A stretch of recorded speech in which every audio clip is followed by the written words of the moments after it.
I'll go as far back to when me and you first started beefing over block bender.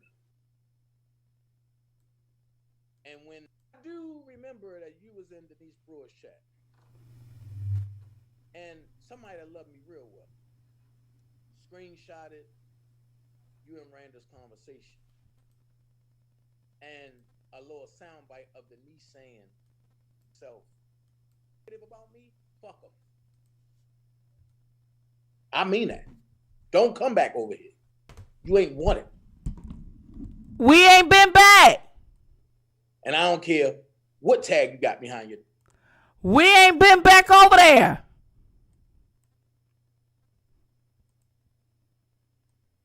Because you somebody's mama. And you old enough to be my mama. And I'm being nice. You been nice. I see the planned attack. You know what's so funny? What's so funny is he think he the only one got recordings and screenshots.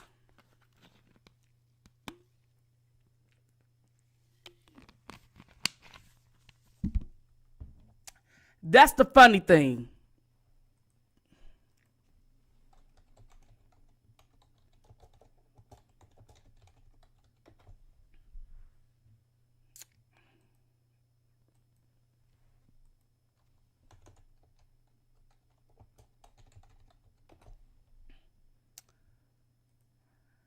He think he the only one got some screenshots, y'all.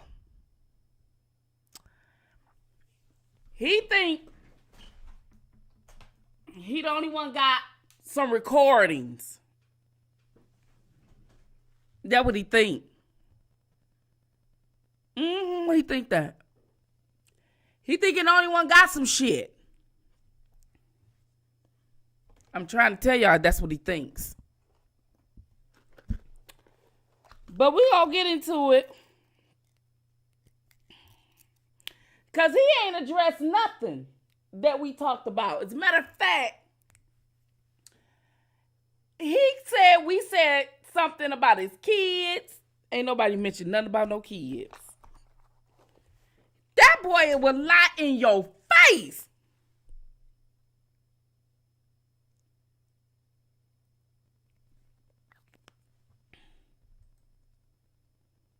So let's take it to when I'll go as far back to when me and you first started beefing. This when he was mad, y'all. He was so sad this day. This was the day. Let me show y'all. Where his crew left him. Oh yeah, this was the day. His crew left him. His crew left him. His crew left him that day. He was so sad.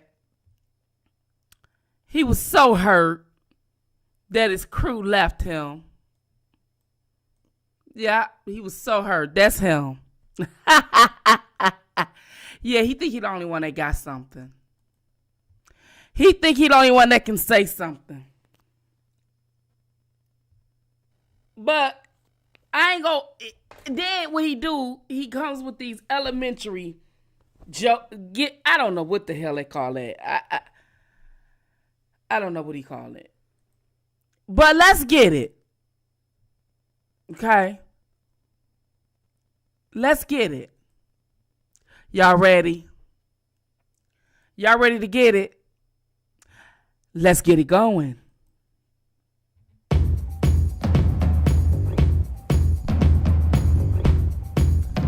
Here comes the dragon. Fat titty boy.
and you want to play. I ain't played with you in so long. I told you was mad, big titty boy. Oh, I wish I could have played that song. I ain't even get permission from Kwame to play it. I wish I could play that song. Big titty boy. I swear to God, I wish I could play that song. Oh, my God. Let's get it going. Let's get this damn thing going. Let me see. I tell you the truth. We got to get it going. Oh, wait a minute. Hey!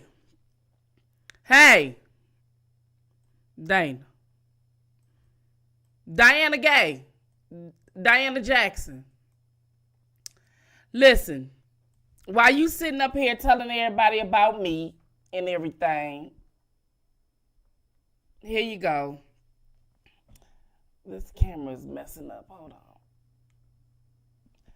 While you telling everybody about me and everything, let's get it. This is, hey, tell it like it is. Tell it like it goddamn is. I'm trying to keep y'all a buck. Because, you know, he talking all that shit over there, trying to get it going and popping. But let's listen to what he had to say.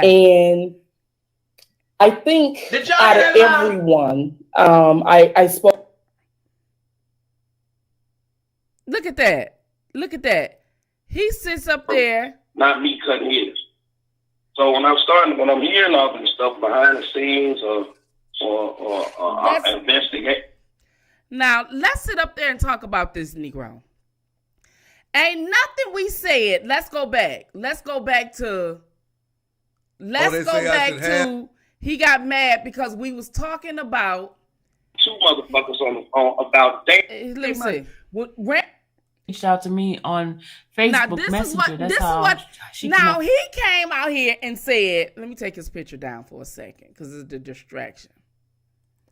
He came on here and said we was talking about his kids. Nobody mentioned. He never answered no questions. We asked him, how do you know all the accusers? He calling us bitches. He calling us hoes. He calling us all this and that. We asked him, how do you know all the accusers? That's what we trying to ask you. How do you know all the accusers? He would not answer that question for nothing. He's never answered it.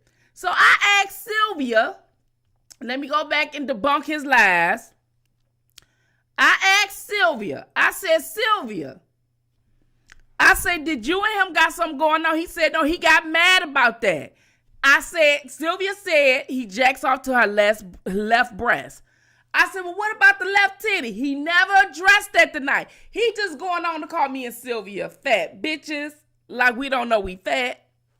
And his ass fat too. He went on to sit up there and say, playing recordings that's 3 years old. Nobody gives two shits, right? Nobody gives two shits. Then the nigga so stupid. When you tell him what he gonna do, he still turns around and do it to prove you right. Like he don't even have the inkling to not do what the fuck you come out and tell him to do. That's how stupid this motherfucker is. That's why I don't tell nobody his goddamn channel, because he's a stupid ass nigga. Then next thing you know, this motherfucker, right? He sit up. Let me let y'all listen to the interview. Right? Oh my God. And he had every right to throw a fit on that, but that let me. Okay, so Sylvia finna explain some stuff, right? Sylvia finna explain some stuff, and I'm finna sit up here and show y'all. Let me show y'all what I'm talking about, right? Let me show this. And this is what he mad about, this interview with Sylvia, right? He mad about this right here, right? He mad about this. Okay, let me put that right there. He mad because we did an interview today, and he said he mad because we don't talk to him no more. Now, this Negro, we all supposed to be in the Kel sector. This Negro fell out with me over that nigga that said the lying nigga, right? So he fell out with me over that nigga. Let me show y'all who this, let me see. Right? So this is him. This is the nigga we talking about, right? So the nigga that we talking about comes on here, okay? He's part of the community. He comes on here and he talk. This is his picture. This is this nigga's picture, okay? Now he want me to play with him tonight. I'm got my fat ass got time to play with your fat ass, and I'm gonna do it. So he's deflecting the question. I asked him, how do he know all the accusers? These are the basic and these are the main questions of the night. Not calling us fat bitches. My husband ran off with my co-host. He wouldn't. What? Like what? Like what? Oh, wow. So he ran off with a family member? You see how he's stupid he sound? So he plays a recording tonight of me talking about my co-host. And he played, now at this time that he played this recording, we wasn't talking. Why is a man that I no longer talk to recording my videos?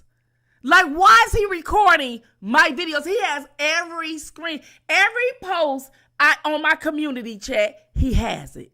He has every post. He has every video I've ever made. He probably even have this one. He has every one. Why would a man that I just met on the internet, this creep right here, okay? This is him, okay?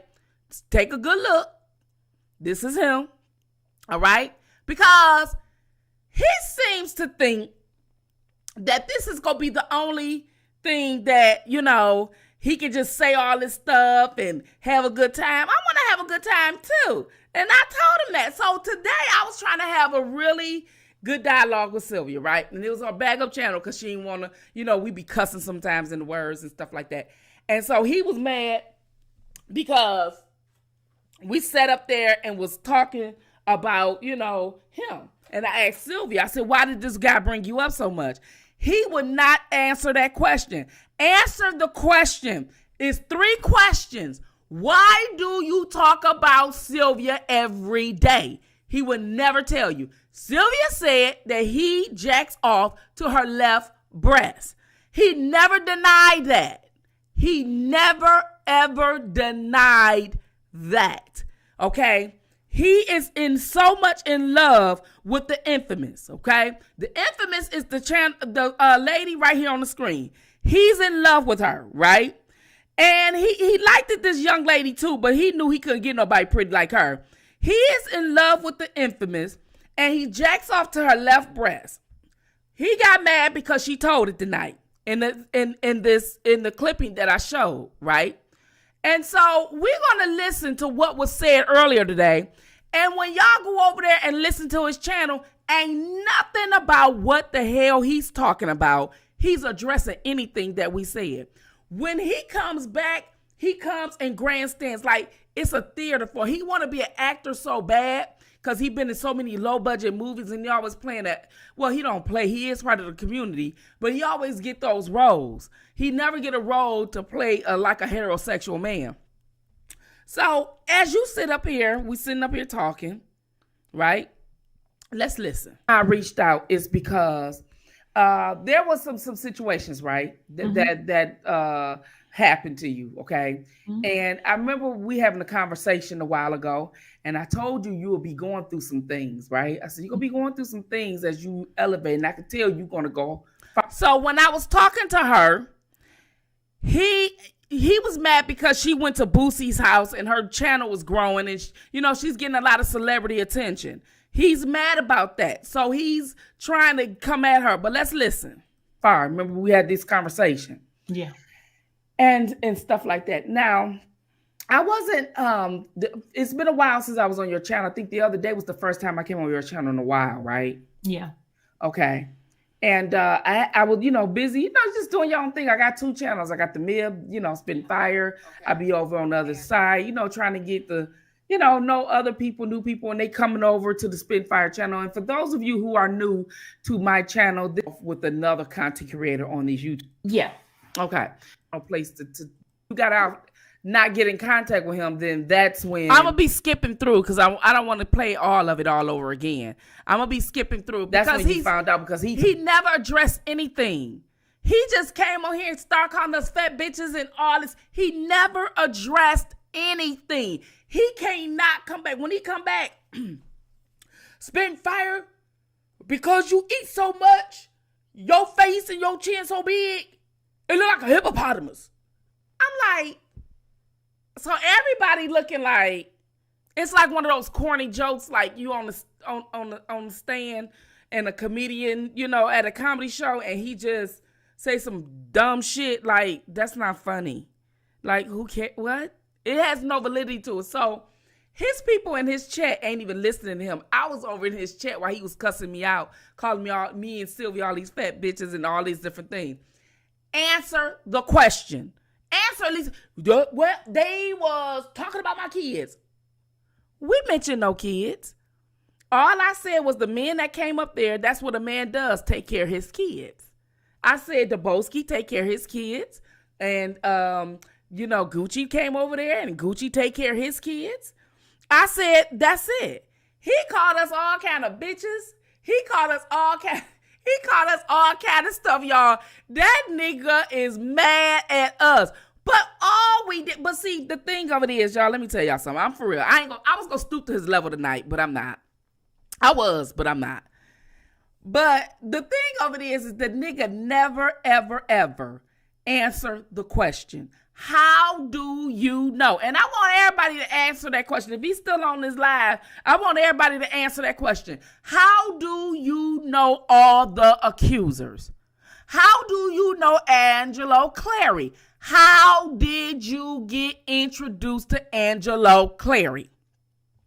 It's a simple question. Go in this chat and ask.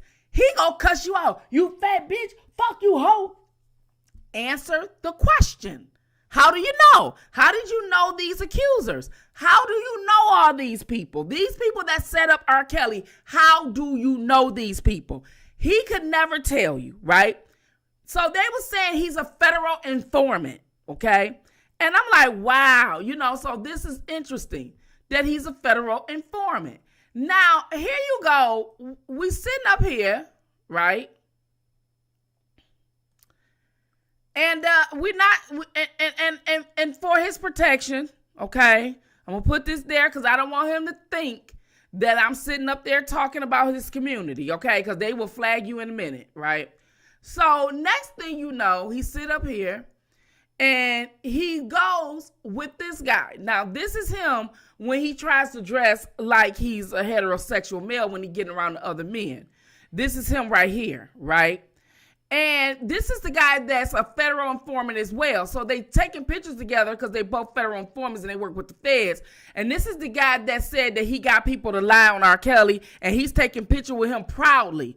You see how proud he is. Now, if you are an R. Kelly supporter, why is you posing like this with a person that is complicit in the lies and everything to try to gain money with these accusers? And he has been convicted of extortion. Why would you sit up here and take pictures with this dude like this? Did you think that the dragon had anything? You thought I had nothing because I don't put it up here. But tonight I got time tonight, brother. You see what I'm saying? This is where you think things go wrong. And don't even let me go to no recordings. Don't even let me sit up here and play shit people give me. Don't even play those games. Okay? Then you talking about Blockbender this and this. I got a recording that Blockbender slayed your ass. Nigga, you don't tell that shit. But let's get it, right? So, because I don't do what you do. But what I want to get back into the main stuff. Why the fuck do you know everybody in this R. Kelly case when they're accuser? How do you know all these people? You never, ever answer it. What he do is come on here and give them fat bitches. So what I want y'all to do, especially the Dream Team, that's a good question. And the Dream Team should ask that question. How do you know all these people? Spitfire, you a fat bitch. I know that. Sylvia know that. We all know we fat bitches, and so are you. Now, get back to the question. How the fuck do you know all these accusers? You ain't answering our question, Diana. You are not answering our question. How the fuck do you know all these accusers? So, next thing you know, you sits up here, we talking. So let's listen, because we was having this conversation. Sylvia said that she felt sorry for him when he was living in a impoverished area, okay? Now, this is the same picture. This is it. This is him, okay? This is his picture. Sylvia said that he had a smell to him. He doesn't smell the best, okay? Now, mind you, I kind of understand and believe that, because there was a young lady who, didn't look as clean, and they were, kind of, some people were, I don't know if she was willing participant. I'm not going to say she was trafficked. She's a grown woman, and she was giving her coochie out.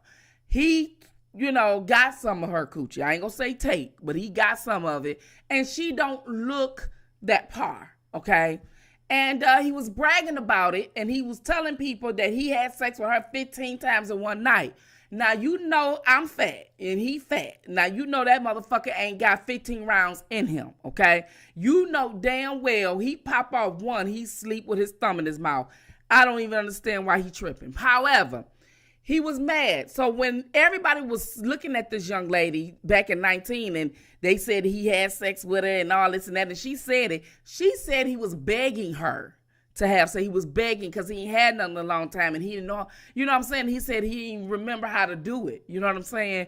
And I, at the time was his big sister, and I would give him some advice. Now, when me and him were cool, at least I thought he was, because I thought he was a supporter of R. Kelly.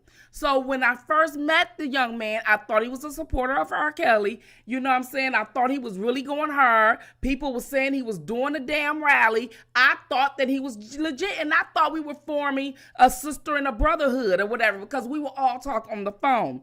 But short-lived, I did that too fast, and that was my fault. That was my fault. Because when we fell out, I was like, damn, how he just go side with this nigga? Now, how we fell out was, this nigga who said that he got people to lie, end up lying on me on his channel. He believed the nigga. And so that was hurtful to me, because I thought we were supposed to be supporters. He believed the guy that helped put R. Kelly in jail falsely, and out here advocating that he did that, right?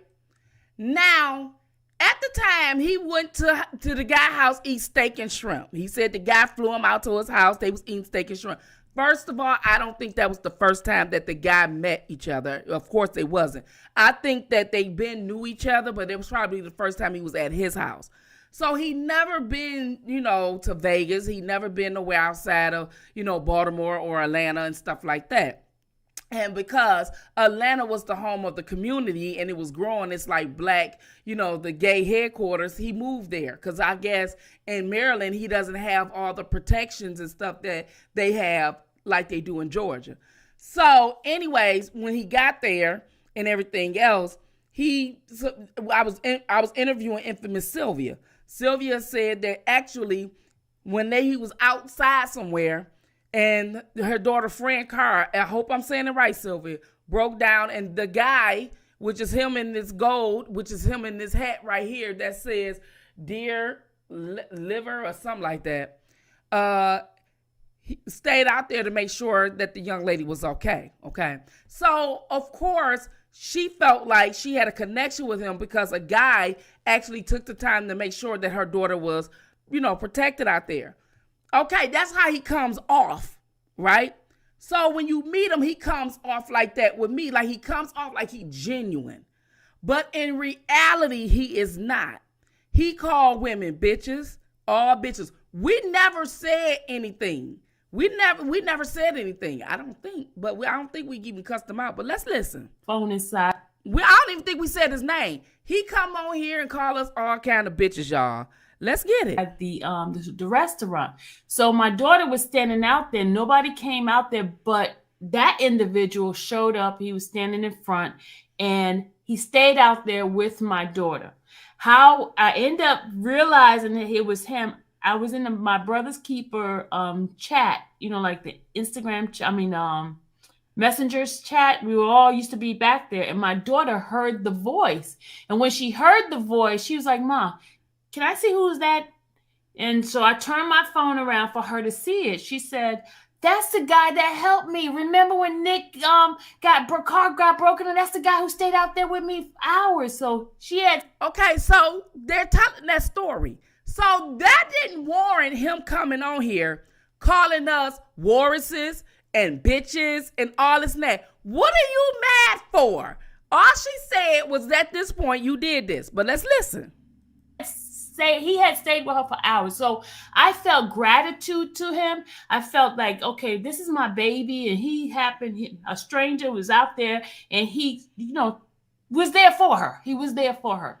And right. So when she told me that, I told him, I said, "There's somebody that that he was like, "Who's that?" So then I turned the phone around and showed my daughter. He's like, "Oh, what's up?" And they talk and everything. And so to me, I felt gratitude to him because of the action he did for my child. And that's why I gravitated to him, even when there was like red flags and all this kind of stuff. And there are red flags. Okay, there are red flags because he would do some strange stuff.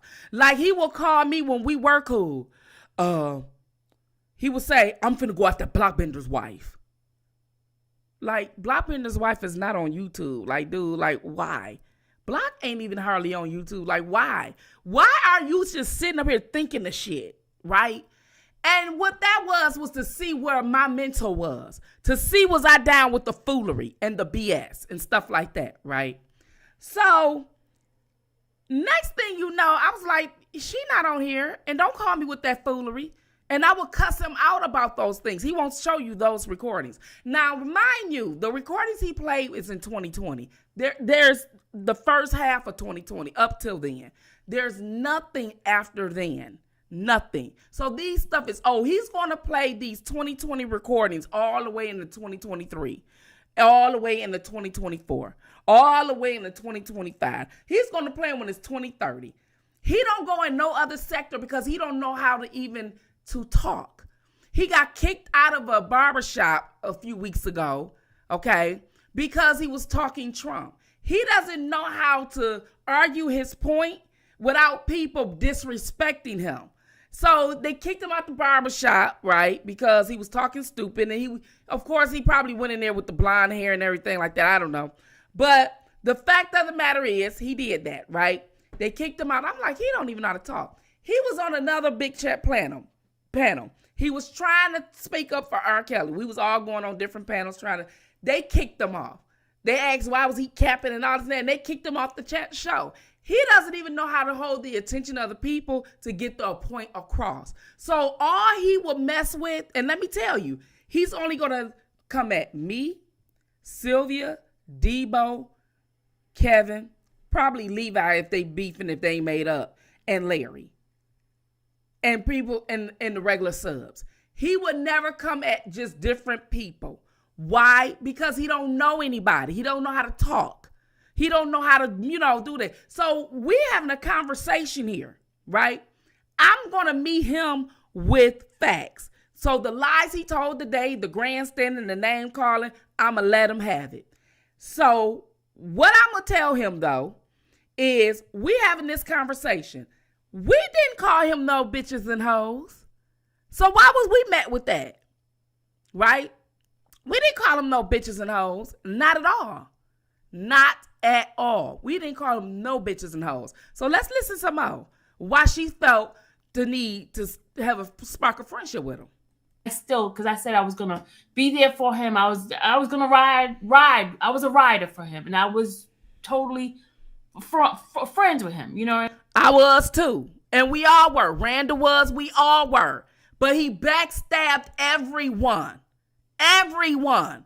Like I would tell him, grow your channel. Do this, do that. He cussed me out because I told him that. You see what I'm saying?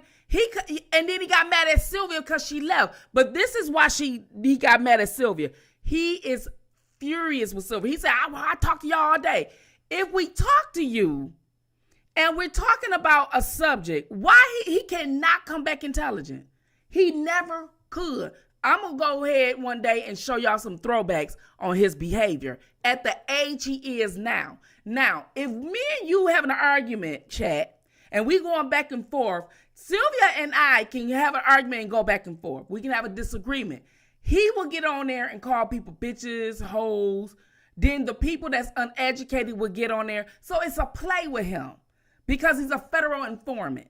Let's listen. And he never, ever denies it. He never denies it. He never will answer how he know these goddamn accusers. He would never deny he a federal informant. He would never deny anything. He would just come at people every day. Answer the question. Then he said, well, you talk about my kids. Nobody mentioned kids. I mentioned Marshall kids. Okay, and Marshall said, yeah, I got kids to take care of. Gucci said he got kids to take care of. I never met this man kids. He never met my daughter. He never even he only seen my daughter for what I show you. He got this fake picture of this big woman saying that that's my daughter. Like, we're in Michigan. We're not with him. I've never met him. But let's listen. I mean, I would share, and then I felt sorry for him, spitting fire. When I tell you I felt sorry for him because he lived in an area that was very impoverished, right? He lived in a very impoverished area, okay? That's not the first time I heard that, not from Sylvia, but from other people that said that he was impoverished. But I understand why. Because you don't know how to treat people to help you, right? So last night, him and me and his caller had got into it. He jumped in the fire because he wanted the attention that bad. I haven't given this guy no attention in about a year, okay? And I haven't talked to him. We used to talk on the phone, not often, but, enough. We fell out in 2020, and we hadn't talked since. He don't even have my number. If he do, he got it from the government that he works with.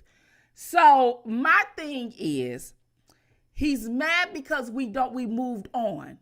The R. Kelly thing is not working anymore. There's no trial. There's nobody to do nothing. So he's ready to fight. This is all he has, right? He was gone for a few weeks, right? So Sunday, he does all this, and on Sunday, he goes play drums in the church. But she said he was impoverished. He didn't come on here and address nothing. He didn't say, no, I'm not impoverished. I got a house. No, he cannot talk to you like that. Bitch, fuck you, bitch. I mean, he is angry. He has mother issues, okay? And what I mean by that, he ain't going to understand what I mean by that. Now, he come back on, she said she want to be my mama. See, he has I think he's dyslexic. I don't know. I'm not a doctor, but you know what I'm saying? He's definitely on the spectrum. Let's listen. And then he kept moving from different places. And I just, as a nurturing person, I was doing a lot of things I shouldn't have done, like buying him food and all this kind of stuff. I was always there for him. So she said that she was buying him food. Well, my big fat ass can afford my own food. I got my soda right here that I don't need, but I'm going to drink it. Nobody bought it for me. So she said that she bought him food. Now, she's on here. I want y'all to understand his character. She bought him food, and he's on here calling her fat bitches. This is what he's doing. Okay? He's on here calling her fat bitches, Warrens, and me and all that. She bought him food when he was down and out. When he was impoverished, she bought him food.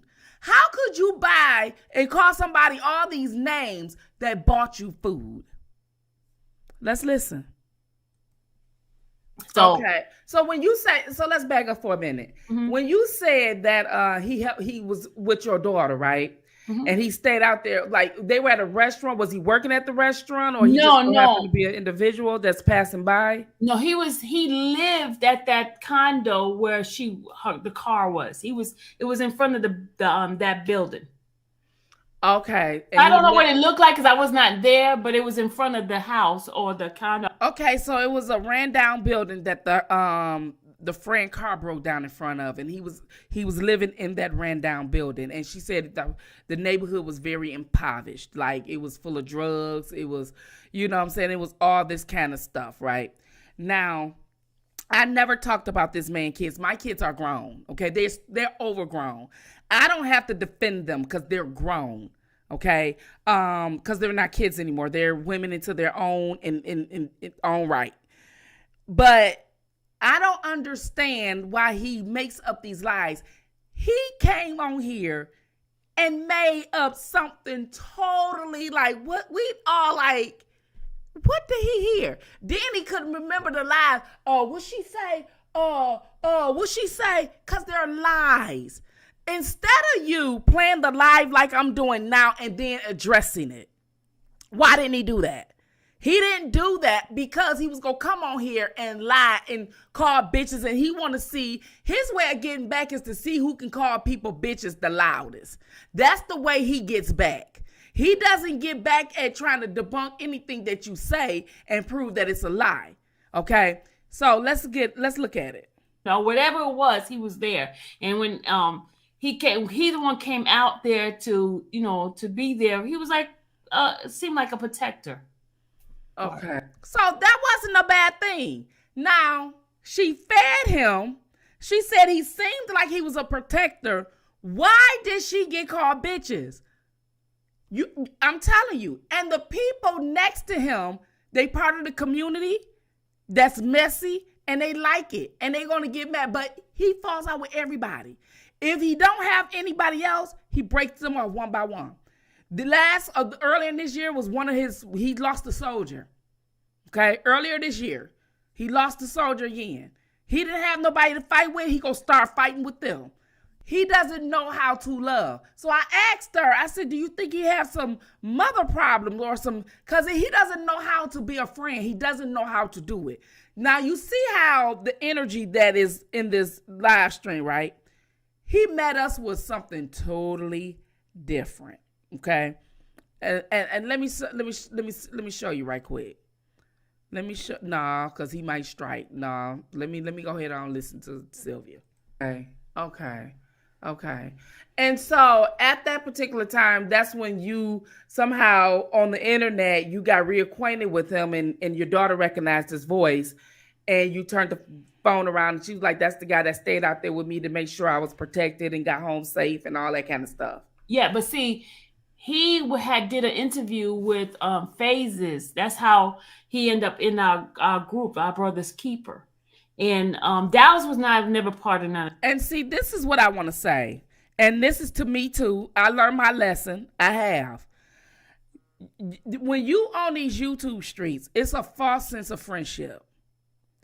And I learned my lesson from that because I thought that we were cool. We were like brothers and sisters. Because this is my first time ever being on the internet by myself, right? So he played you an audio where I felt like, I was in my feelings because we had just stopped talking because he sided with Larry, a guy that put R. Kelly in jail. And I was shocked because I'm like, wait a minute. We all supposed to be R. Kelly supporters, and you supposed to be my friend. How you believe this nigga? But he did. And but he took that video down. I think he took it down. But if y'all have that video where the whole falling out happened, because at that time, Randall was still rocking with him. If y'all have that clip, please send it to me because I'm going to show y'all. He is lying. But the fact is, we don't know what's the truth. Because when he comes back, he's going to call us fat bitches. He's going to call us fat bitches, tell us how big we is, what animal we look like. Like, okay, that's your roast and that's the best you can do. But can you answer the question, though?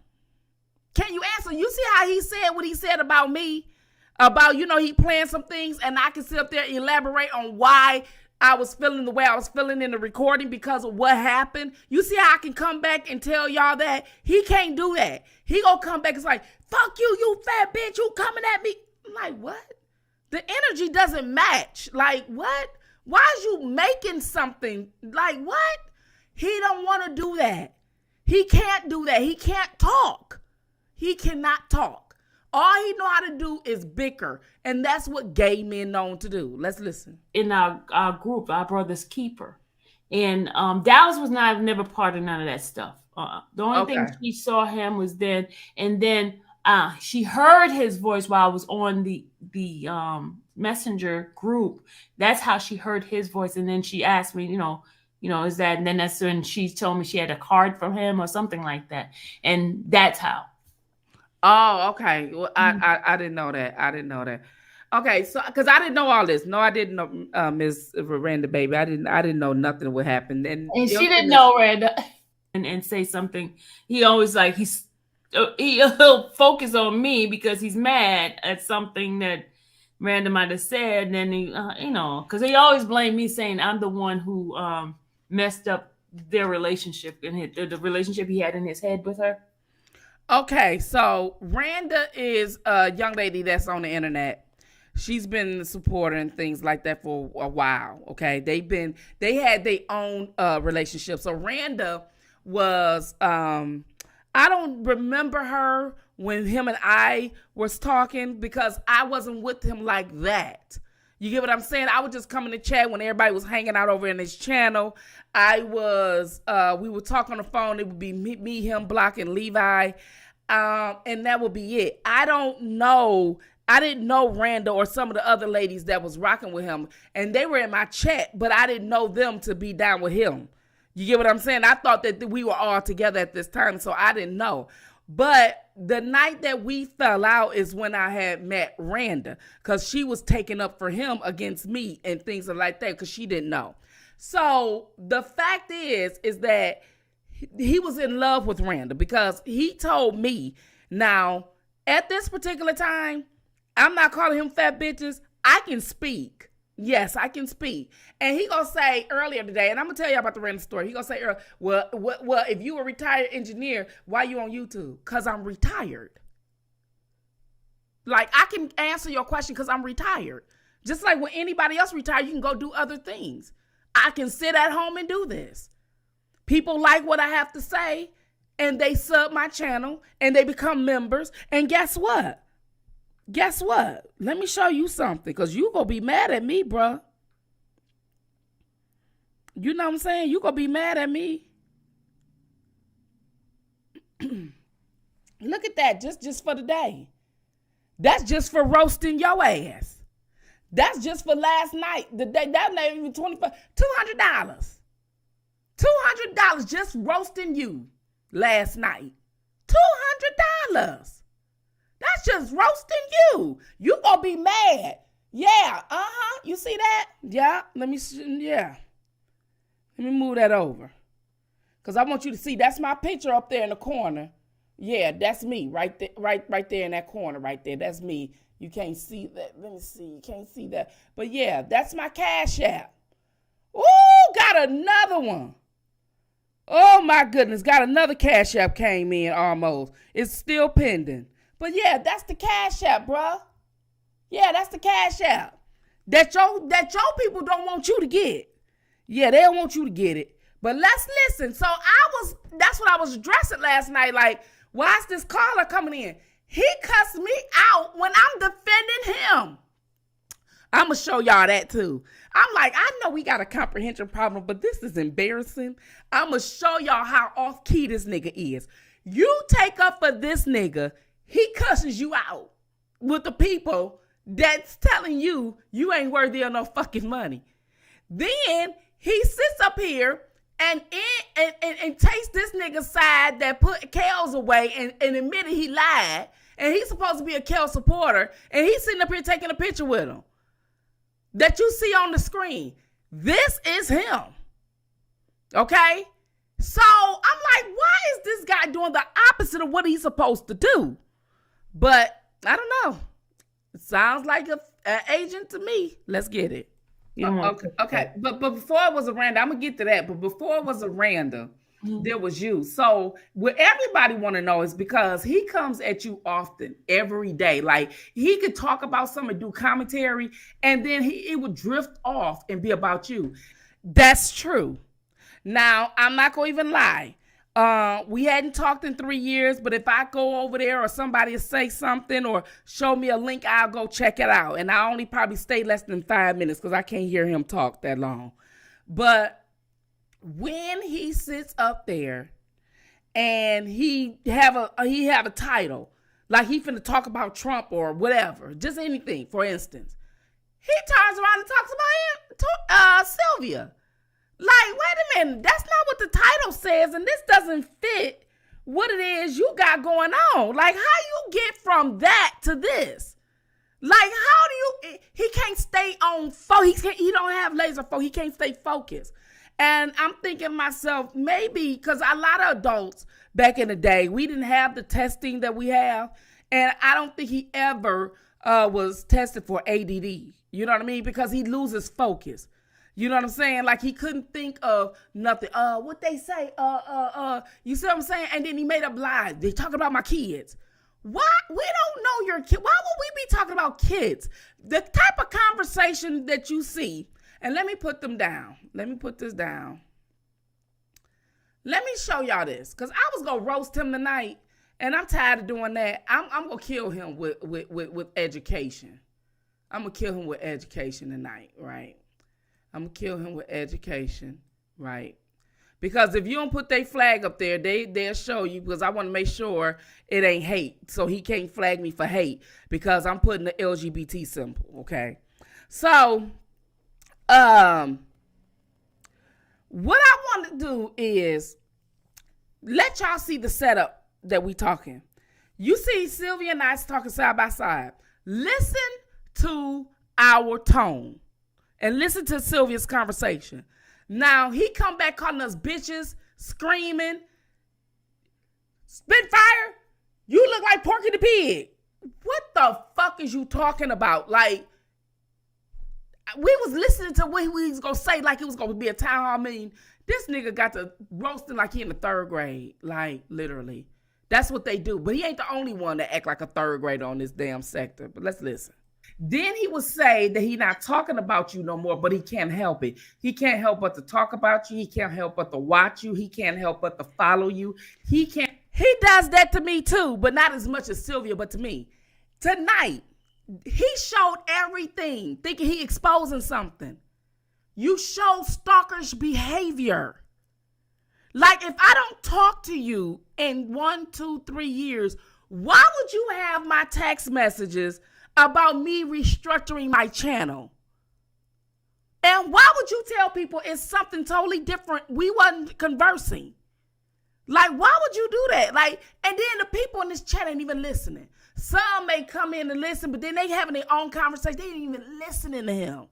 I was over there typing, trying to get him riled up, you know, have fun with him and play with him and stuff, because I felt bad when I was in the chat. And I'm not good at typing, okay? I'm telling y'all right now, I misspell shit all the damn time. Yes, I do have a degree and I still misspell shit, okay? I'm not good at it because this stuff, doing it on here, I can't stand it. So I'm sitting up here just trying to rattle him up and everything. And then I'll go back over to Infamous and listen with them. And I rattle him up. I'm just texting while I'm doing like this. And, you know, my thumbs is too big for the keyboard, so I be hitting wrong. Yup, my big old fat thumb. Look at that, Dana. It's fat. You want to take a picture of that? Watch you take a picture of that. Snapshot that, Dana. Put that in your mouth. No, don't put my thumb in your mouth. Never mind. Okay, so anyway, he sits up there and cusses us out. And listen to this. Can't help anything. And then he will still have the nerve to get jealous about it. I see somebody in the chat said that he was mad about the 5 for 5 or 2 for 5. Or yeah, it's Marshall. I know that's Marshall. Okay, so she would buy him dinner or take him to Burger King, and they had a 2 for 5. And he liked it, the 2 for 5, because in his mind, he thinking like, this is my mother. She take me out to Burger King. She gonna take me for a walk in the park and let me swing on the swings and all that kind of stuff. And so Sylvia was doing all that. She would have, a picnic with him probably at the park and, let him play with the kids, on the playscape, but he was get stuck. So she would stop, take him home and all that kind of stuff. But what I will tell you is, we were having this conversation. Nobody said anything. All I said was he can't let you go. I told him that though, y'all. I said, why you can't not stop talking about Sylvia? Why you cannot? Because he would have to show y'all recordings, 3-4-year-old recordings with me. You get what I'm saying? He'd have to look on my live and snapshot shit. You know, or he got the girls to send him snapshots. Like, why? Like, I don't even know you. Why? He would never do that to another. Say he never goes nowhere else. He only comfortable here.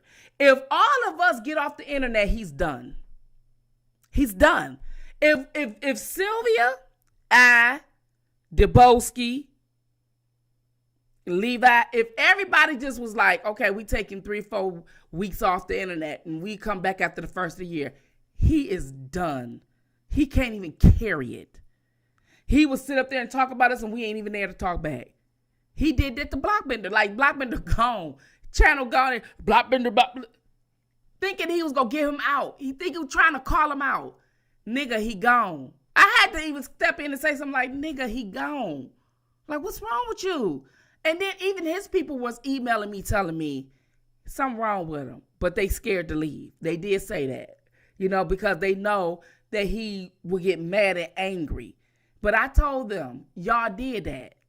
You guys pampered him, babied him, and all this and that, egged him on. So therefore, when you want to leave and you're getting tired, because they are women of particular ages like Sylvia and I. So they initially get tired of the bickering all the fucking time. Like all the time. People our age can't have it all the time. So they get tired of it, right? So what they doing is they trying to fall out his chat, not come in there, not doing this and doing that. But eventually he's going to catch on, y'all. And he's going to come at y'all and start flipping like he did some other people, right? Then he's going to call y'all bitches and all that. But that be your only way out. Now, the only thing is he going to play. Y'all know he got recordings. I even asked him last night, what software you use to record all this bullshit? Because my shit be saying full just on some goddamn family pictures. You know what I'm saying? Like, nigga, you got recordings of everybody. What kind of fucking memory you got? So, and the thing is, I was like, why the hell would you be recording people you don't know? Like, you like, then he tell people, well, she was in church and he making up this story. Like, they can't see that I'm not in Georgia. He's in Georgia. I'm in Michigan. That's 13 to 15 hours away. Why are you lying to these people like you see us in the streets walking to the damn store? Your lies got to make sense. But again, I'm going back to what we have this conversation. He never addressed anything. We asking this question. We're going to ask the question last night. We asked the question today, and we're going to ask this question. And you can come on here and grandstand and call us fat bitches and show pictures and play recordings. Okay. You done did all that for 3 years, and we ain't talked to you for 3 years. Tell people the recordings in 2020. Can you play a recording the second half of 2020? Can you play a recording in 21? Can you play one in 22? Or what about 23? You can't do nothing, can you? You can't do anything because everybody left you. Then he tell people, I left them. Well, why do you mention her name and my name? Why do you mention her name every day if you left her? You're contradicting yourself. But again, we gonna go after all of that, we're gonna still ask, how do you know all these accusers? You're going to have to answer that question one day. Oh, I'm going to put your big ass in the hot seat. You going to answer that motherfucking question. You fat bitch? Yeah, I'm a fat bitch, but still answer the question. That's what I'm going to come at you. Answer the damn question. It's better you fat. Better yet, tomorrow, I'm going to do StreamYard. It's going to be a link. And the link is only for you. And I'm going to ask you that question. You can come on there, grandstand. I'm going to let you cuss. I'm going to let you do all that. How do you know these accusers? You better come up with a really good reason.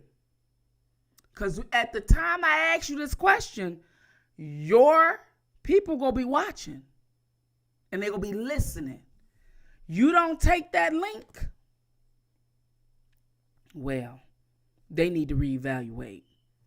I'm finna set my alarm clock right now. Let me set this alarm. Oh, shoot. I hope I got time tomorrow. I'm going to set it for tomorrow. No, I'm going to set it for Sunday. Sunday evening. Should it be Sunday? What time he normally go live, y'all? Do he go live in the evening or do he go live in the, because I want to do it on the time he go live. I want to do it on the time he go live. Let me see. Hold on. We going to get back to this. Hold on. What time he normally go live? Does he go live in the evening or do he go live in the morning? I think he go live in the evening, right? Like this time of night, like 8, 6, like 6 o'clock. Okay. So 6 o'clock Monday. I'm doing Monday. Okay. It's Sunday morning church at 11. Yeah, I don't want to do it tomorrow because I may have had some things to do and then I have to reschedule. So I'm going to do it like probably Monday. Because he come on in the evening, they said. I think somebody said he be coming on in the evening. Yeah, come on Monday. I'm going to have StreamYard. I don't want nobody hitting that link but him. He going to come on here grandstanding. I want to know some questions. Okay? I'm going to give him his time to shine. I want to know some questions. How do you know these accusers? And why you always taking up for Angelo? You need to answer these questions. And you need to answer them. And we want to know, his, he's talking about Cash App, he get mad. We want to know if Angelo ever cashed app him. We want to know these things. Okay? We want to know all these things. So let's listen, get back to this and let's listen. You're going to have to answer that question. Let's listen. Marshall, stop.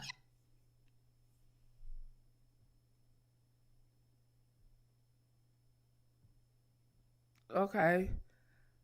So the video is not playing anymore? What happened to the video?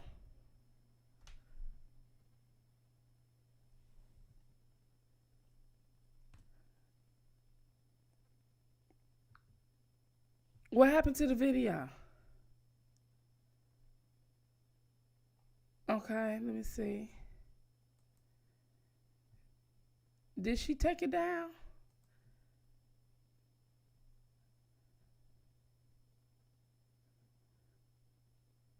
You said because they still did he take it down? Why is her video gone?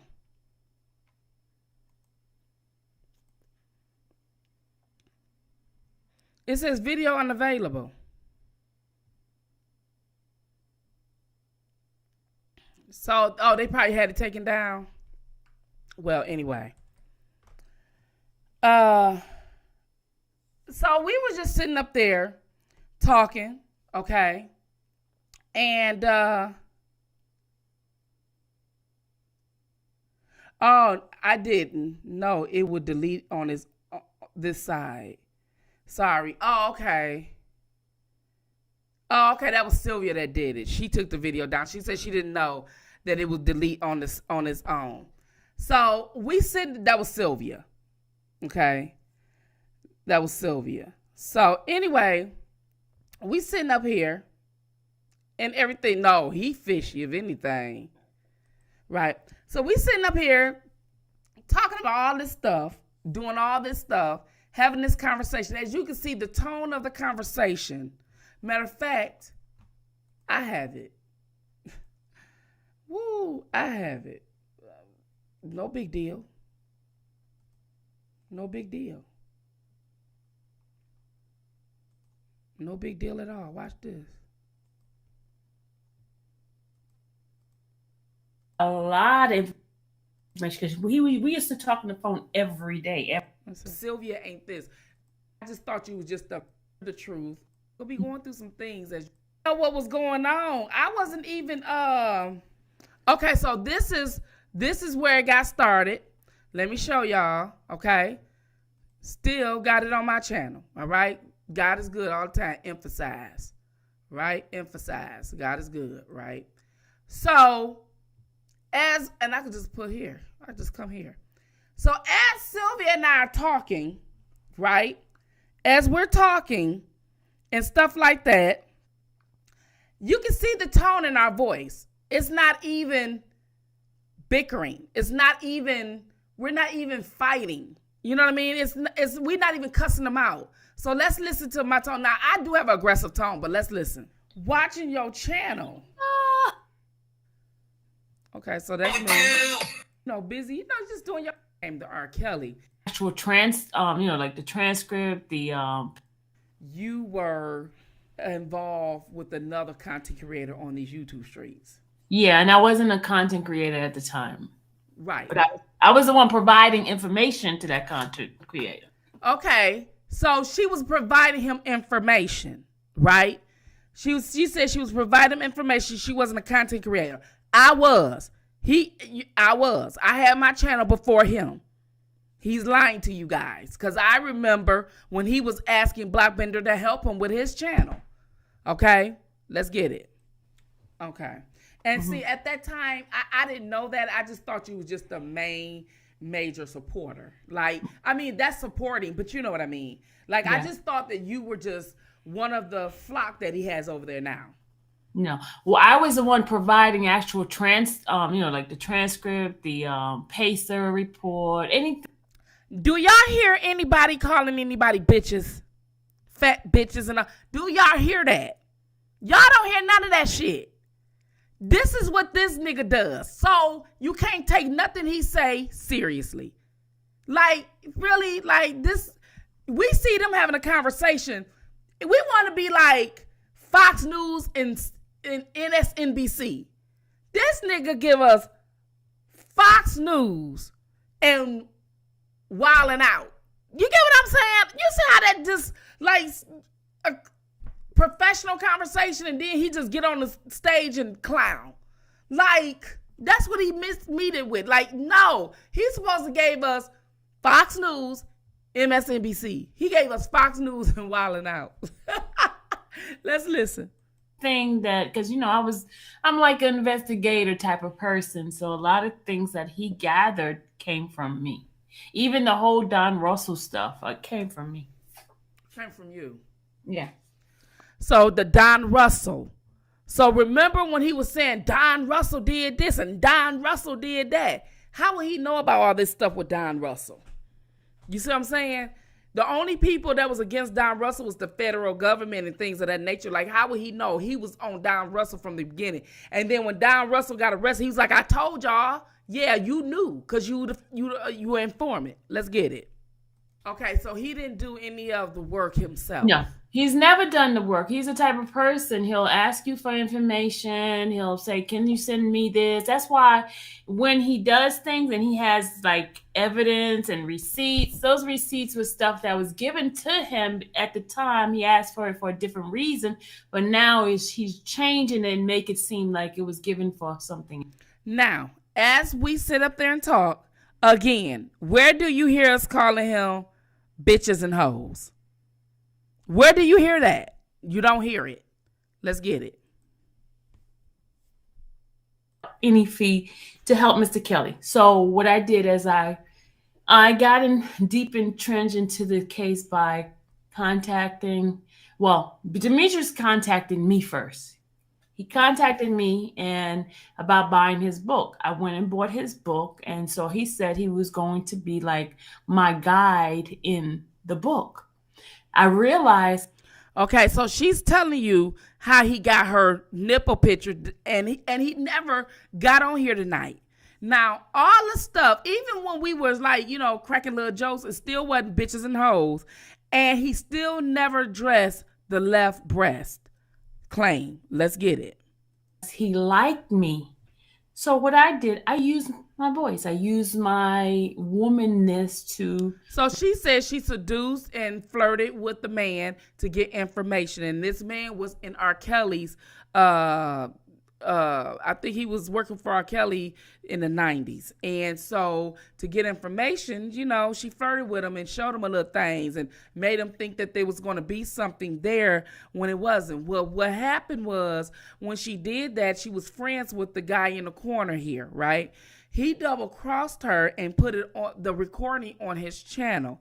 And the guy seen that and know that he could only have gotten it from her, and then that's what it was, okay? Now, again, he doesn't know how to be a friend. He double crosses, okay?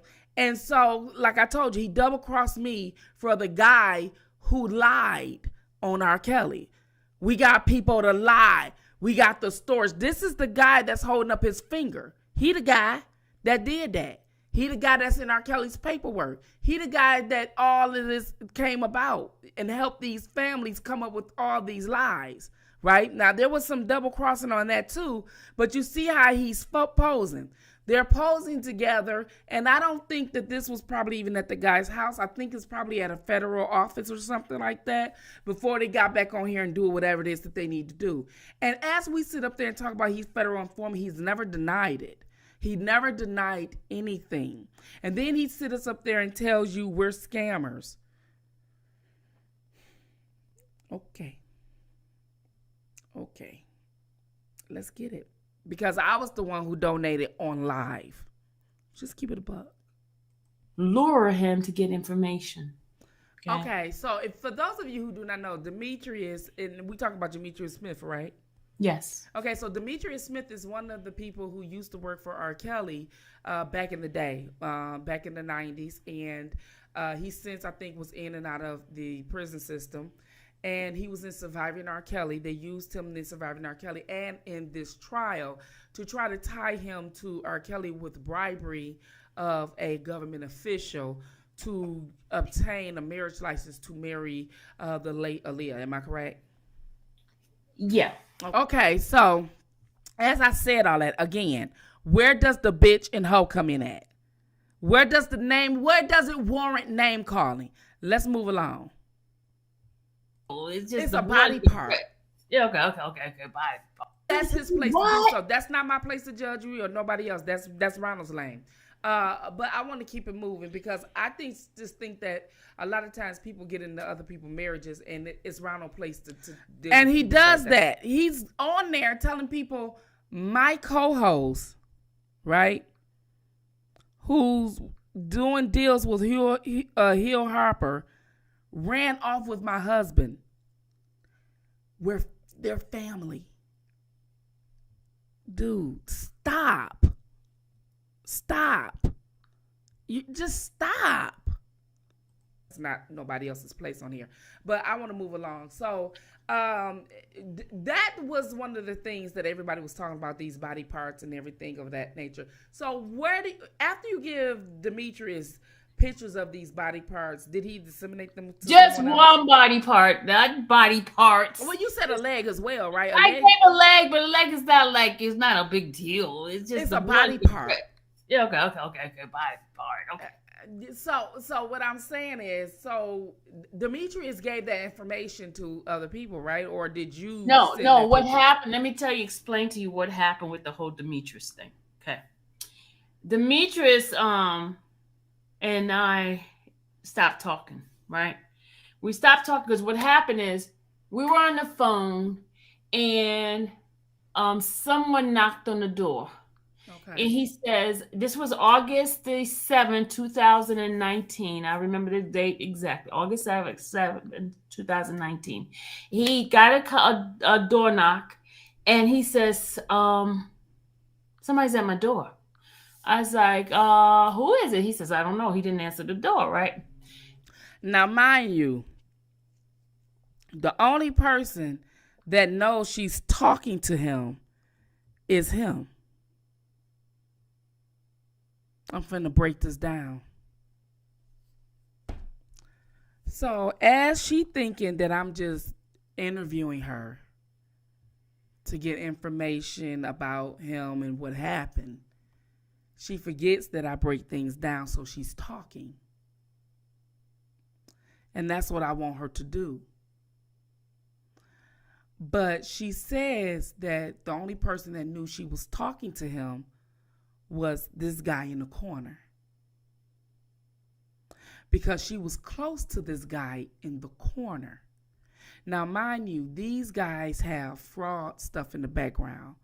Bag check writings, scamming people out of their money, identity theft, fraud, all these type of things. Both of the men were in Baltimore, you know what I mean, and then in Georgia, and then all ironically, he sits up here and have steak and shrimp with him in, Nevada.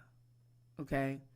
So when he fell out with me, for him, I was hurt because I thought we was building a friendship, but it was short-lived. It wasn't long. I got over within maybe a day or two. But the fact of it is that they went on with their friendship, right? And he even taunted me, a supporter. But what he was doing was he was using the infamous to get this information. The information that he needed to put out, to know what he spent, to distract R. Kelly supporters. You got to remember at the time that he was befriending Larry and picked Larry over me, a supporter, and we supposed to have been friends, or at least trying to start a friendship, we were virtual friends, and which ain't a real friend, but it can lead to one. And when he picked Larry over me, at the time, his crew didn't leave him. He always said that we turned on him, and that's why he went to Larry. But at the time, his crew didn't leave him. It was just him and I falling out. He was still cool with Levi. He was still cool with Sylvia. He was still cool with Randa. As a matter of fact, that was the night that Randa didn't know who I was, and she was taking up for him because they were still friends, right? But she didn't know that he told me that was his girlfriend. Okay, this is the guy that's calling us bitches and hoes but won't answer the question. Right? Because one of the things is that he said that the feds was at the door. How quick and soon the feds come to his door? This is the dragon. Let's get it. So the next day, August 8th, he told me that the government had served him subpoena. I said, what? They serve you a subpoena? What happened? What? He said, I don't know. They want me to come to New York, right? So I was like, so what are you gonna do? He's like, well, I gotta show up, but I'm gonna get an attorney because I don't know what they're gonna do, if they're gonna come after.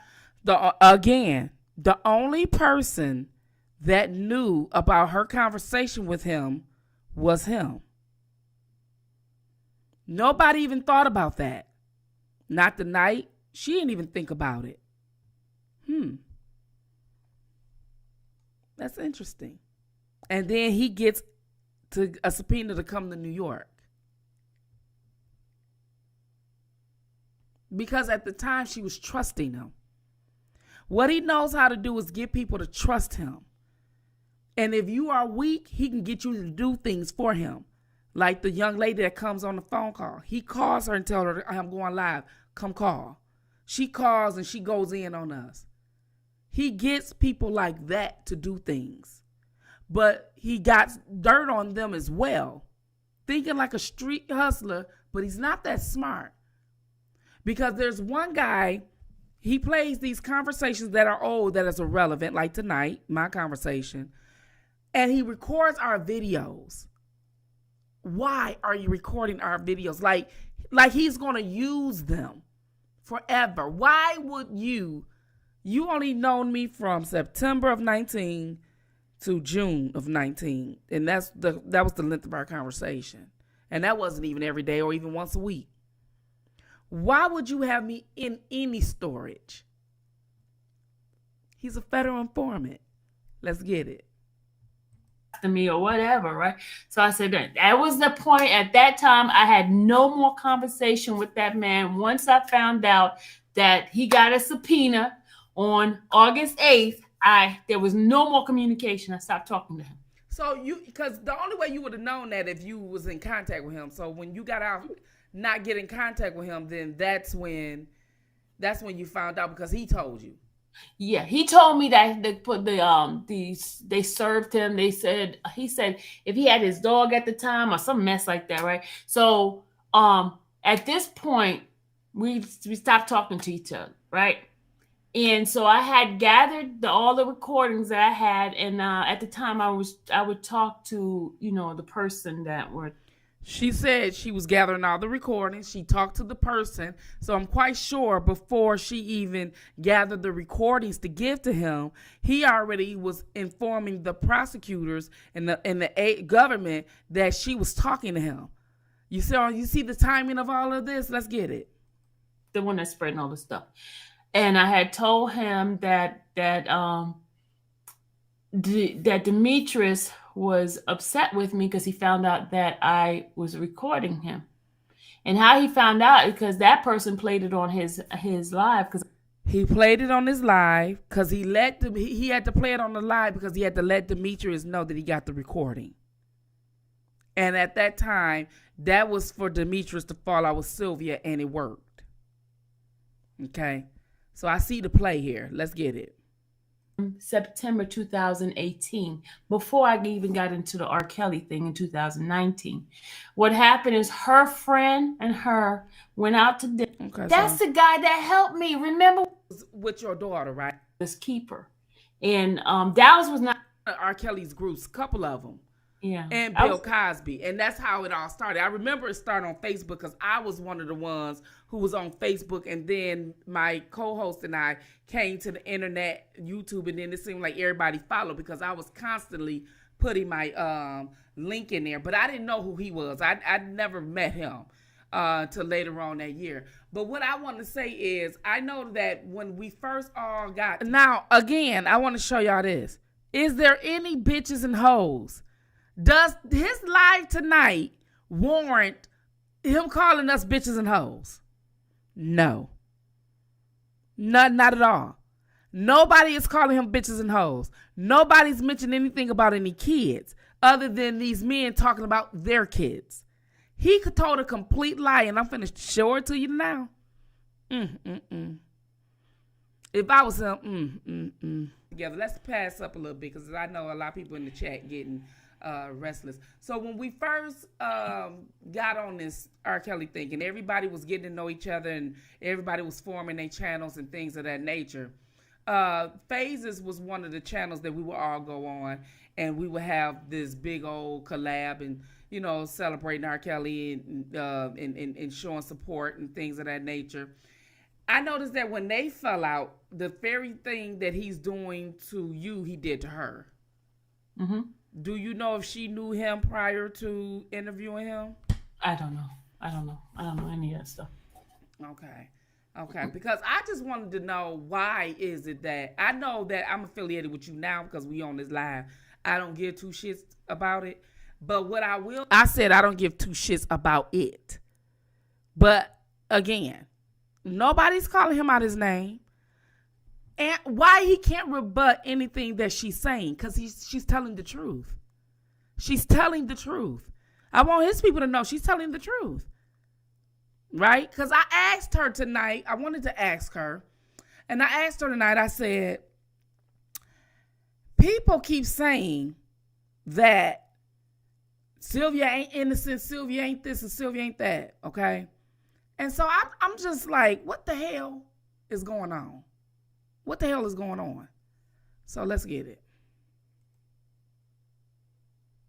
Anything he's talked about. And let me get some water. I'm going to get some water while this play because my throat is dry. Let me get some water too. He never not admit that I was buying him food all the time. Okay, you was buying him food. So you think that's one of the factors why he's so still pissed? That's one of the factors. But my husband felt that he had something for me, like a hidden, like a fantasy hidden type of thing. Cause my husband was mad. Cause when I told him about, selling a car to him, he was like, why you keep pushing to sell, for me to sell a car to this guy? He didn't want to sell it to him, but because of me, I kept pushing it. He felt like something was going on. And then when we had the separation and stuff, he started telling my husband lies about that. I was trying to get his ding ding and all this kind of stuff. Yeah, because a lot of people was thinking that you and him had some type of sexual relationship. Absolutely. Absolutely not. You never had no sexual encounter with him. Absolutely not. You never gave him no pussy, no nothing. Never gave him no booty. No. The only thing he had a taste of was the picture. Okay, it's nothing. Nothing of what he did on that video he didn't do to you. Okay. And you ain't suck on him neither. No. Okay. Well, we gotta get to the bottom of it. Even when Jasmine was telling me how, the situation with him, how she went and slept with him and stuff like that, I was like, ew, you slept with him? What? Yuck, that's disgusting. And so, I mean, that I it's repulsive for me. Okay. Now, she said, all she said was, that's disgusting, right?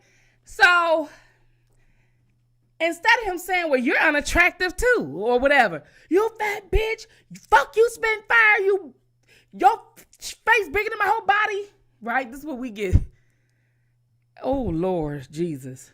And he's tall. I'm short and fat. If I was tall like him, I would stretch out, but he is tall and big. Right? So, as she sit up there talking and she's like, oh no. So I asked the question because I wanted to know. He was coming at her every day for 3 years. 3 years. He would always mention and taunt her for 3 years. So I thought, I'm going to ask her and get down to it. And I was like, I want to know, did they really have something going? Okay. I want to know, did they really have something going? Did she really give him some twat? Okay. I want to know that. Did she really give you some twat? Like, did you suck him or something? Because he would not let her go, y'all. He would not. And then if I go over there and we have a conversation and he in one of his jealous phases, he will sit back and he'll watch us. He watches. Then he gets on his channel and say, I left them. But he got every clipping and video of me that he played it tonight.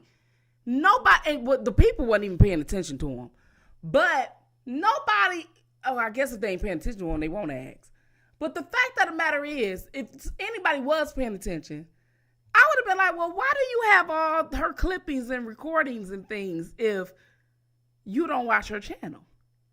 Like, if you don't watch her channel, why do you have these things? Why do you have them? Why, if she ain't talked to you in 3 years, why you still have recordings? Why? What is the purpose of you doing that? Why? We just knowing them 8 months.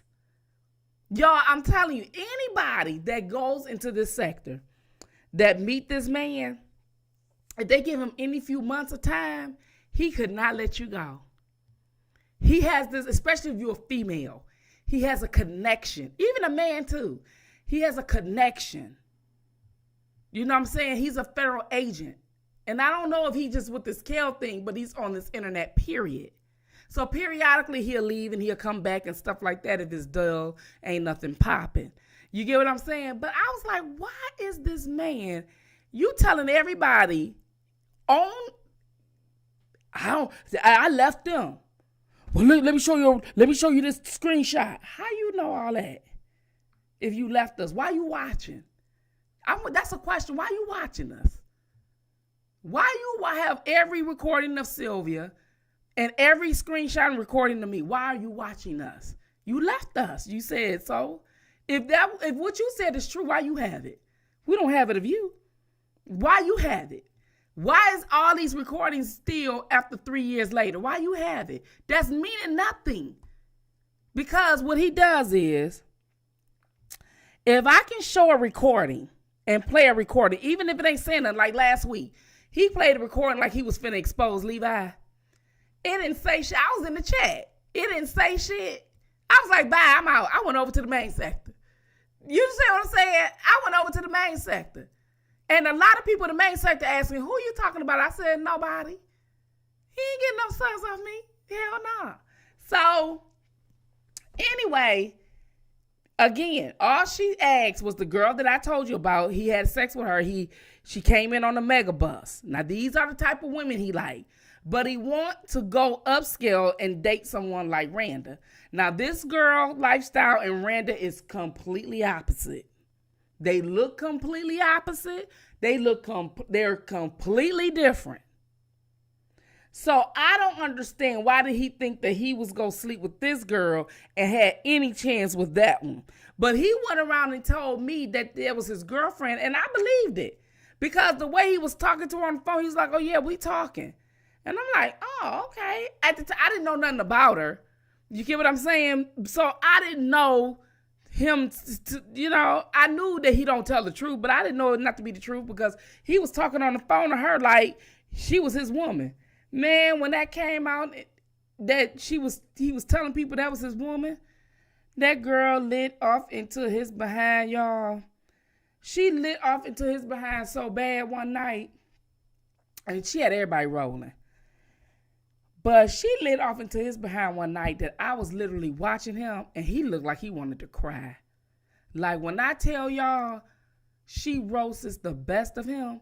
And then what he tries to do, he tried to come at her kids or her deceased father. And when he tried to do that, he thought he had one up. He can't meet her on the same energy. Just like how we having this conversation, he can't meet on the same energy.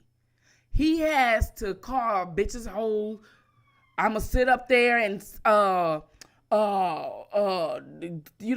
pull up your daddy's obituary or somebody in your family obituary and cuss him out. He has to do all of that. It doesn't even warrant all that. And people looking at him. Now, there are other people in this sector that went on with their channel. They channel blew up. Even the ones he so-called cool with or whatever, they channel blew up. They don't even really associate with him like that no more. They want to disassociate themselves. When your channel is doing good, you want to disassociate yourself. Why should anybody who be with him work hard and give you some of my subs? Why will I do that? You still at the same number you been at. And all I tried to do when I was his friend, tell him to grow his channel. He didn't want to listen to me, y'all. He cussed me out and he took up for Larry. Just like he cussed all them out and everything else. But let's listen. Let me shut up. No, this is the unratchet. You got to it's time to get ratchet. Okay. Let me explain something. The type of men I like, he's definitely not my type. Definitely. He's too big because I like men that are slim, smaller guys. And I think this is where he got upset because she said he's too big, right? You fat, Sylvia, you fat too. Spitfire. Okay, we all big people, and he's big too, as you can see. So we all big people. But she said she just like her guy slender. He got furious with that. He addressed that, but he won't address the important things. You get what I'm saying? Because the only reason why we were asking about the sex, or if there ever was, is because he can't let her go.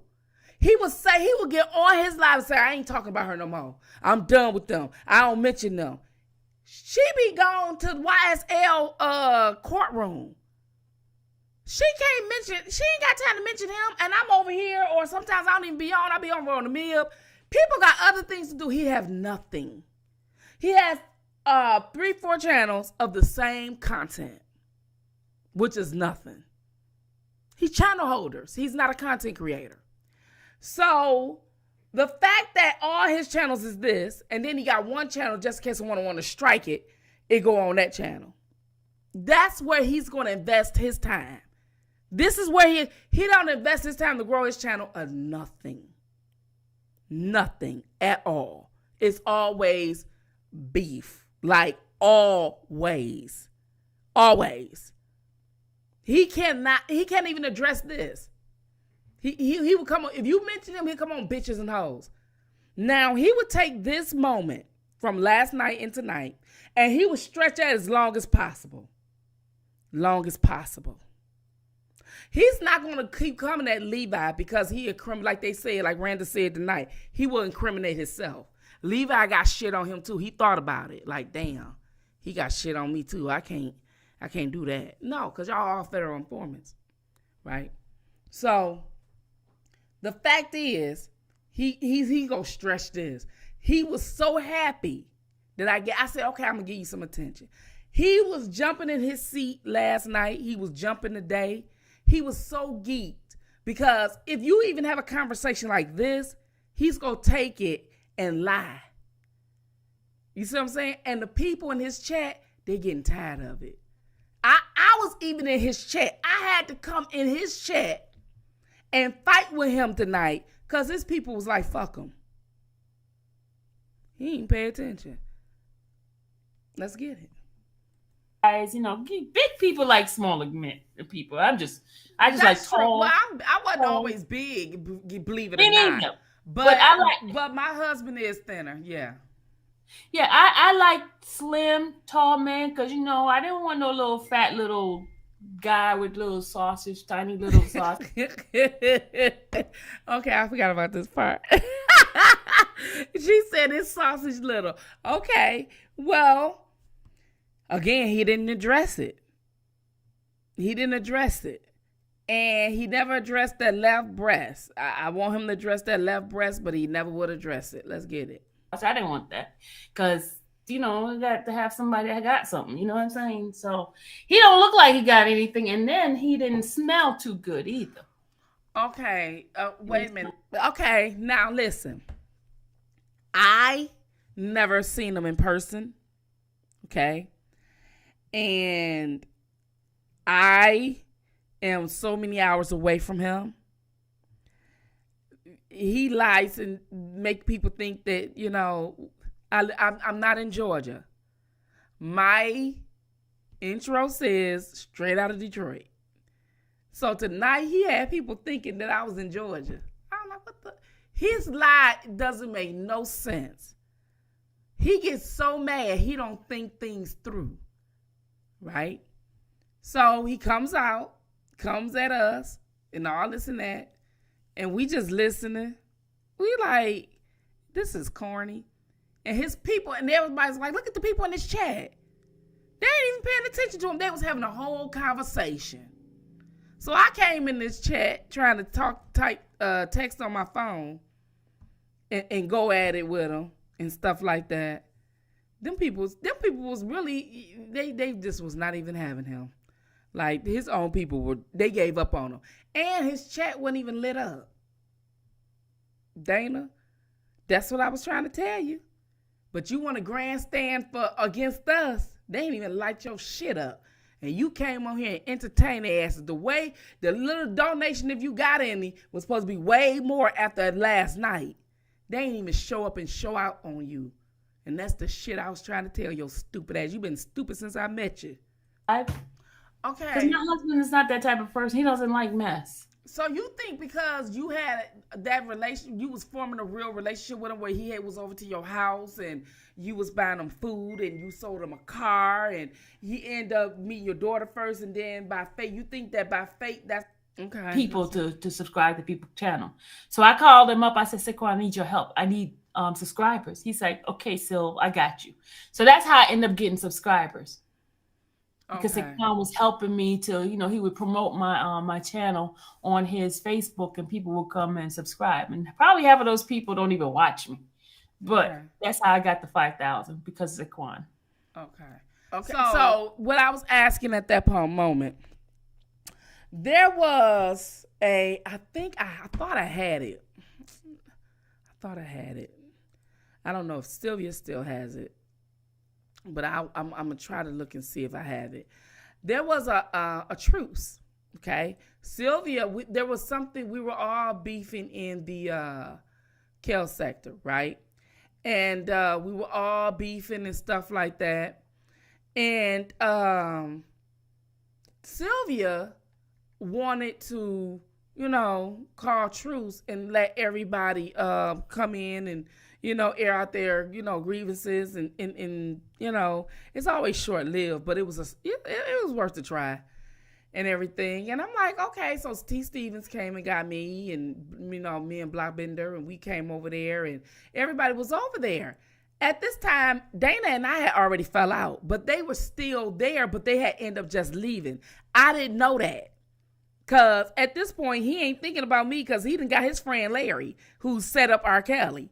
So he ain't thinking about me no more, and he got his crew. So it's like, okay, you didn't know nothing, so fuck you. See, that's the type of mentality he has, right? And I was like, damn, I gave this nigga a green screen and everything, sent him some stuff and try to help him out. But he doesn't do that. He is not that type of person that you would think if somebody gives you something that you would start being appreciative or even form a loyalty to them. That's not him at all. That's not him at all, okay? You can help him and he still will come for you. You see what I'm saying? Like, you can help him, he will still backstab you. Like, this lady has sat up there and fed him. She had him at her house. She did things for him, bought him clothes, I think. I think she said that or whatever. She did a lot of things, and he still came for her and still coming at her to this day. Look how all the fat names he called her tonight. Now, me, one thing, because I'm the dragon, I can take it, and I know I can take him and roast him real bad. But her, as a Christian woman who doesn't really, cuss and all this and that, he calls her all these bitches. And I'm thinking it's because he has probably a mother issue or something. Something is wrong, okay? And I don't think it has anything to do with his government affiliation. I think it's something psychological with him. Because she said, and this is through her interview, because she knows him, I do not. They're in the same state. I am not. I'm in Michigan. So I have to ask her these questions because she actually had a conversation with him, and they actually seen each other in person. They was at a rally together and all these type of things. I wasn't there, and thank God, because look all the shit that come out of it. Anyway, he sits up there and he called her all these bitches tonight. All she said was he wasn't her type. That's it. She didn't call him no bitches. And they didn't talk. She didn't call him no bitches at all. Yet, he listened. Why you listen? He's following her. He follows me. He has people like his people will come and sub my channel and never visit to get clips of things to keep tabs. Why? Informants. He's not here to make friends. That's why he don't care if he fall out with people. He's on a job. He's on a mission. Let's get it. But by the time I came to the Your Kumbaya panel, him and I had already stopped talking. Mm-hmm. We already had our falling out. And I hadn't talked to him like 2 or 3 months at that time. And that was in 2020. Mm-hmm. So I haven't talked to him. And I don't know. I just was knowing you or getting to know you. Mm-hmm. I wasn't even affiliated with you. So when T. Stevens came to me and Bender and told us you was having a kumbaya moment and, trying to squash the beef and everything, was he invited to come? Everybody was invited to come. Everybody. And he chose not to. See, he chose chaos. Just like tonight, the energy doesn't meet the conversation. Like, what he gave us tonight did not meet the conversation we had. How do you go from there to there? It wasn't like, fuck you, bitch. You a hoe ass nigga. It wasn't that type of time. We were just having a conversation. He could have even hit the link and said his piece. He wanted to come on his channel and he wanted to roast and grandstand. He could have hit the link. He does it all the time on other people's channel. Why he couldn't hit the link on this one? It was strolling up the chat. He didn't come, no. But he was angry and upset. And the reason why he's angry and upset was because the whole Dr. Rice situation. When Dr. Rice had the recording and Dr. Rice gave me the recording and he got on my live. And so he was mad because I guess Dr. Rice didn't give him an interview. And Dr. Rice gave me an interview. Okay. But I thought him and Dr. Rice was already beefing because Dr. Rice was calling him Dana again. Yeah, he was beefing with him, but he wanted an interview by him. And then he got mad because I had that recording. That recording basically was so I guess I don't know what the whole thing was behind that. Say it. What was on that recording? It was Nicole, Azriel having a conversation with Arline Richard or something like that. That's what and Dr. Rice was on that conversation as well. Okay. And is that what all this drama was about? It's because I can't. He was upset with me because I had it and I played it on my live, and he was saying that he didn't give a F about no Dr. Rice, and that he was upset with me because I put it on my channel. I did not know what the whole thing, why he was so upset, and so I just left him alone. And to clarify it, y'all, he did not leave me. We left him. Well, that's everybody. When I had a falling out with him, we talked on the phone. And I told him I didn't want to talk to him anymore. I told him that. He ain't play that recording. He played y'all recording tonight. He ain't play that recording. What I told him, I don't want to talk to you no more. Because last night what you did, that hurt my feelings. Like, I don't want to talk to you no more. Oh, all right then, fine then. And I was like, okay. And then that's when he started doing all this and all that, grandstanding for the opposition. But the opposition, this guy right here, about 6 months ago, was it about 6 months ago? About 6 months ago, this guy came on on someone's live, I can't remember, and he called him a hoe. So he risked a possible friendship with me for this guy who dumped him and called him a hoe. I just wanted to let y'all know that he called him a hoe. He was so hurt when that guy did that. Like, he go, and at this time we not talking. Was spin fight was so much. She was right a little bit. No, you ain't got to give me nothing. You ain't got to give me nothing. You was embarrassed because he called you a hoe. You know what I'm saying? This guy called you a hoe. He said you was my hoe. You was my hoe. You was trying to have a conversation with the guy. He erupted you, stopped you. He's like, fuck you, nigga. You my hoe. We don't want you, my hoe. I was like, damn. He just cut it to that guy just like that. And then he go call himself, go at the guy. He was like, I beat you the fuck up. And then the other guy with the hat, yellow hat, he was like, nigga, I seen you in person.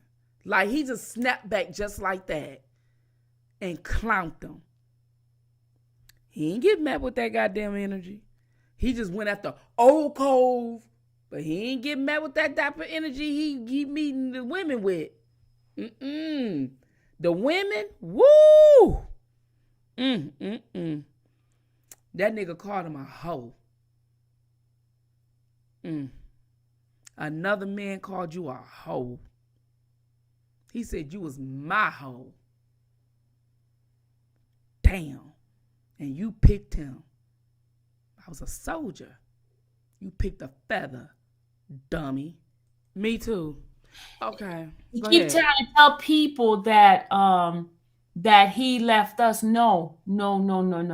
Because even when Randa was saying that y'all need to talk or whatever, I refused to talk to him because I'm like this. I was there for him. I've been like white on rice. I was his friend. Right. And there's a lot of things I shared with this dude. He threw it back in my face.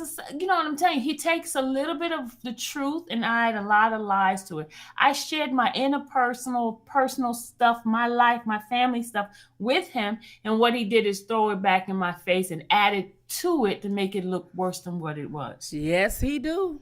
Yes, he do. Yes, he do. So let's move on. Let's see. The only place I could go on my computer. There was nothing else for my job computer that you could go to other than Georgia. So he got upset at me because I had placed his address in Duboski's chat, because it was one day we were in Duboski. Duboski wanted us to contact the Better Business Bureau on his company and stuff to report it or something like that. And I put it in there. And so ever since then, the people from Oak Cove kept saying I was doxing him, which it was public information, stuff that you could just go straight to, go to Secretary of State. So it was strange to me that he was on the phone with Angelo. This is back like 2019. 19. Now, at this time in 2019, everybody is still really getting to know one another. Yet, he already on the phone with Angelo. Angelo is Azrael's father, who was on Gayle King interview.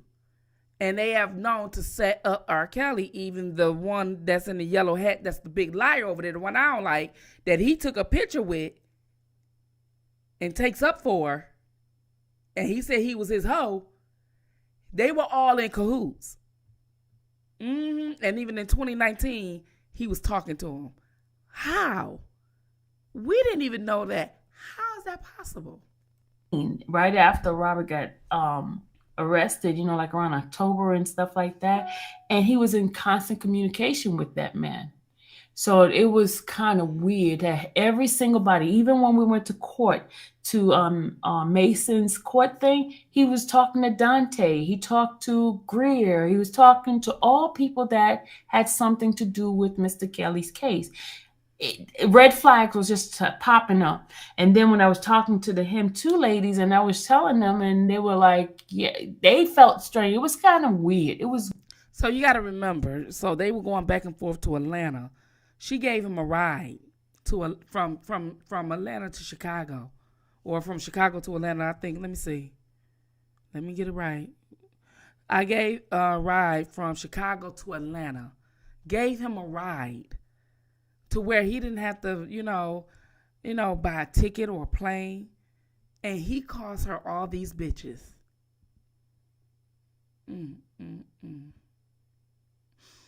Break my heart, Dana. But you a punk motherfucker for that anyway. Let's get it. It's really weird. He was in the midst of everything, claiming to be supporting Robert, but then he was with the people that was bringing charge and doing stuff too. Just like he is in this picture right here. Like this picture right here.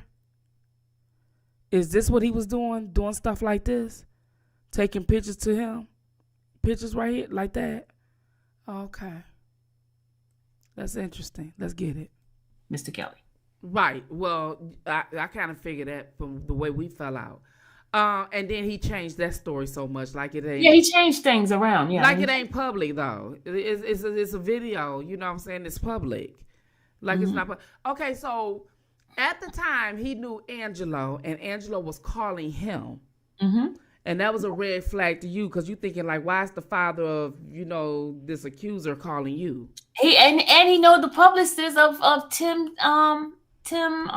Whatever, Savage. He knew the publisher, Dante. I was like, how did he know everybody? He knew everybody. I asked him that on the phone, and he never asked the question. He changed the subject. And tonight, when we was talking about that, what did he come on here and do? Let me show y'all what he did tonight. No, because he might flag. I have to remember that. Nope. That's a reason. Nope. I couldn't understand it. And how did he know the Asante McGee's daughter? I didn't even know she had a daughter, let alone. Yeah, I didn't know until they showed a video of her on the internet. That's what I'm saying. Like, how did but he knew that before he even surfaced. Yeah, he talked about Roshana. He was just talking about, okay, he said Roshana's had a child, and I don't know, we had a relationship with her. I don't know. It was a bunch of stuff. But nobody, so at the time he was trying to say that he had a baby with Roshana Lanfair.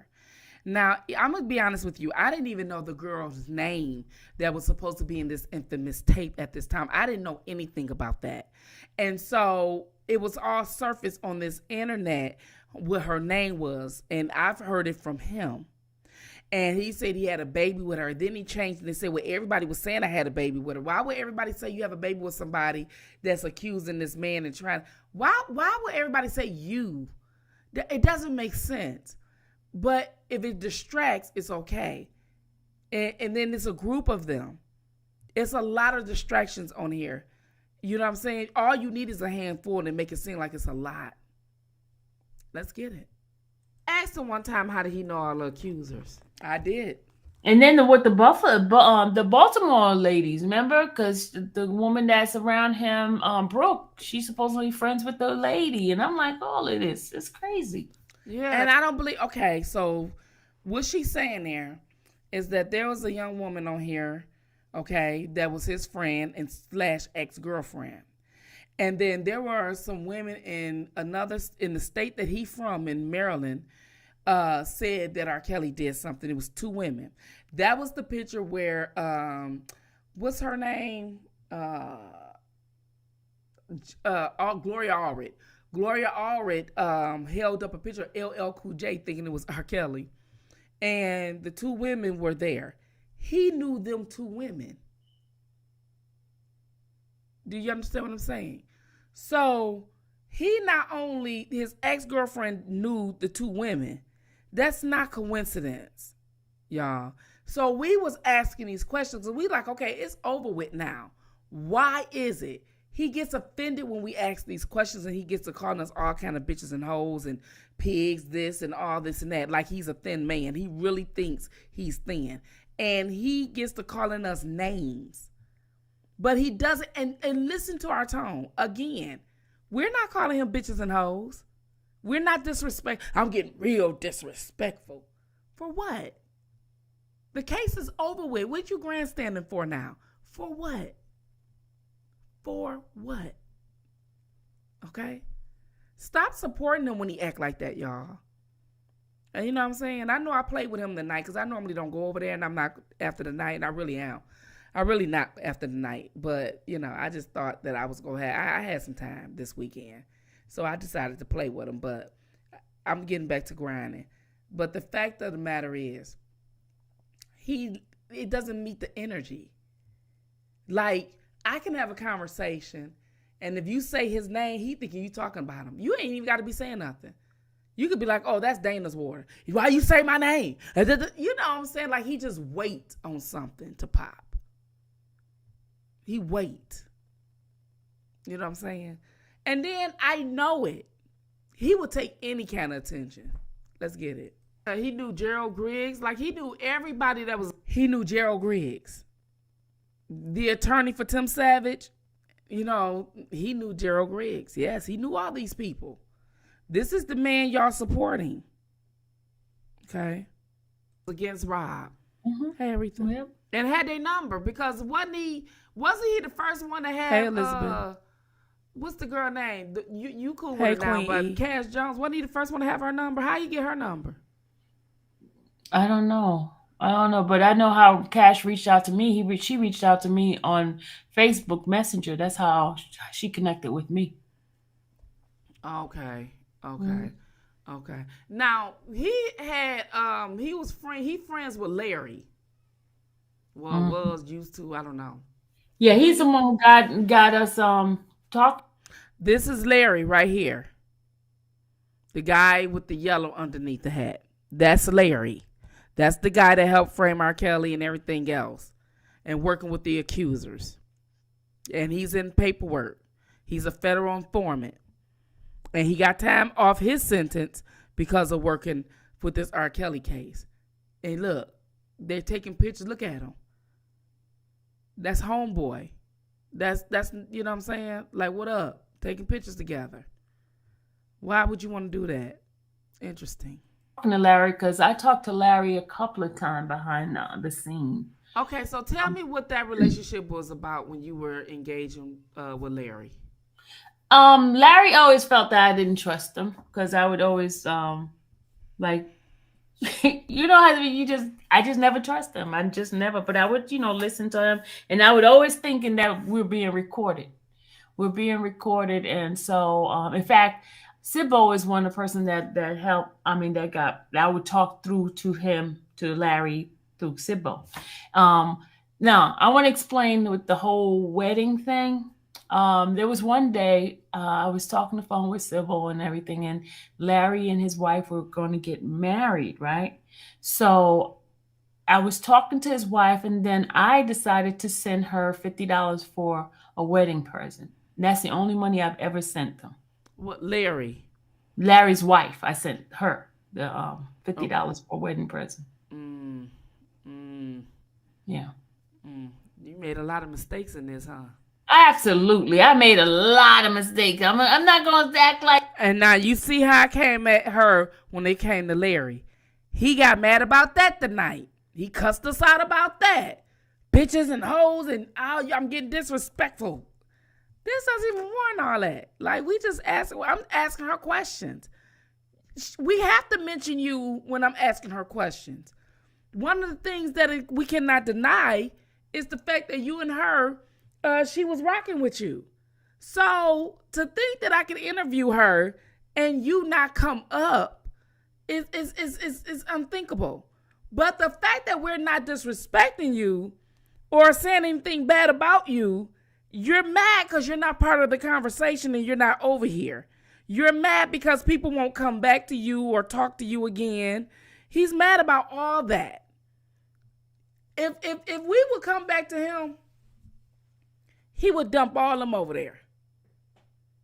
He would peel them off one by one. He wouldn't want them no more. They don't even see it. Let's listen. Like, I was being Miss Neutral Detective / all of that. That ain't work out for you, did it? That's why I say. That's why I speak. That's why I say the shit I say, because that ain't gonna work out for you. Because I remember when after somebody sent money. I don't know how it went, but I know he turned around. I never sent him money in jail. Never, ever. But I know he turned around and exposed the fact that you gave his wife money, right? Yeah, because I told them. I told other people that I gave his wife. I know you told other people, but I'm talking about Larry. He knew I gave him money because the wife. Right, but he came on his channel and told people that you did. I did. Right, but he told it. I didn't care.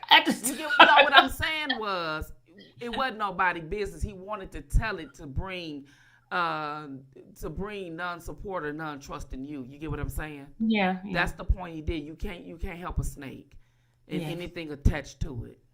Yeah. And that's why I say things about unity and sticking together, because they do know how to do that though over there. That's one thing we struggling over here. But anyway, that's neither here or there. So after that, you don't know how him and Larry got cool, because they got real cool to the point where he fell out with me over Larry, and he keep denying it.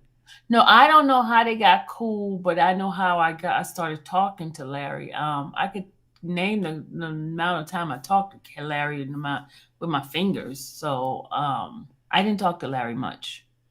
Did you want Larry to do your credit repair or something like that? Oh, no. No, what happened, let me explain that. Larry used to be doing credit repair, right? And my daughter had no credit at the time because she was 19 years old, and I wanted her to start having credit. So I put in his chat about how do I get my daughter to start credit, right? And so he gave some advice of, starting, adding her to my credit card or something like that. And I did it. Added her to as a user, like a user not co-signer, but like a user. Added her on to be able to use get a credit card, put in her name, and it worked. So I went back on his chat and thanked him for giving me that advice, and I was appreciative, and that's how that part came. You sure it ain't no scam? You sure you ain't gonna go to jail on that? Go to jail? How is a scam to add your daughter? It's coming from him. You just never know. You double check. Yo, but no. Okay, so let's move along.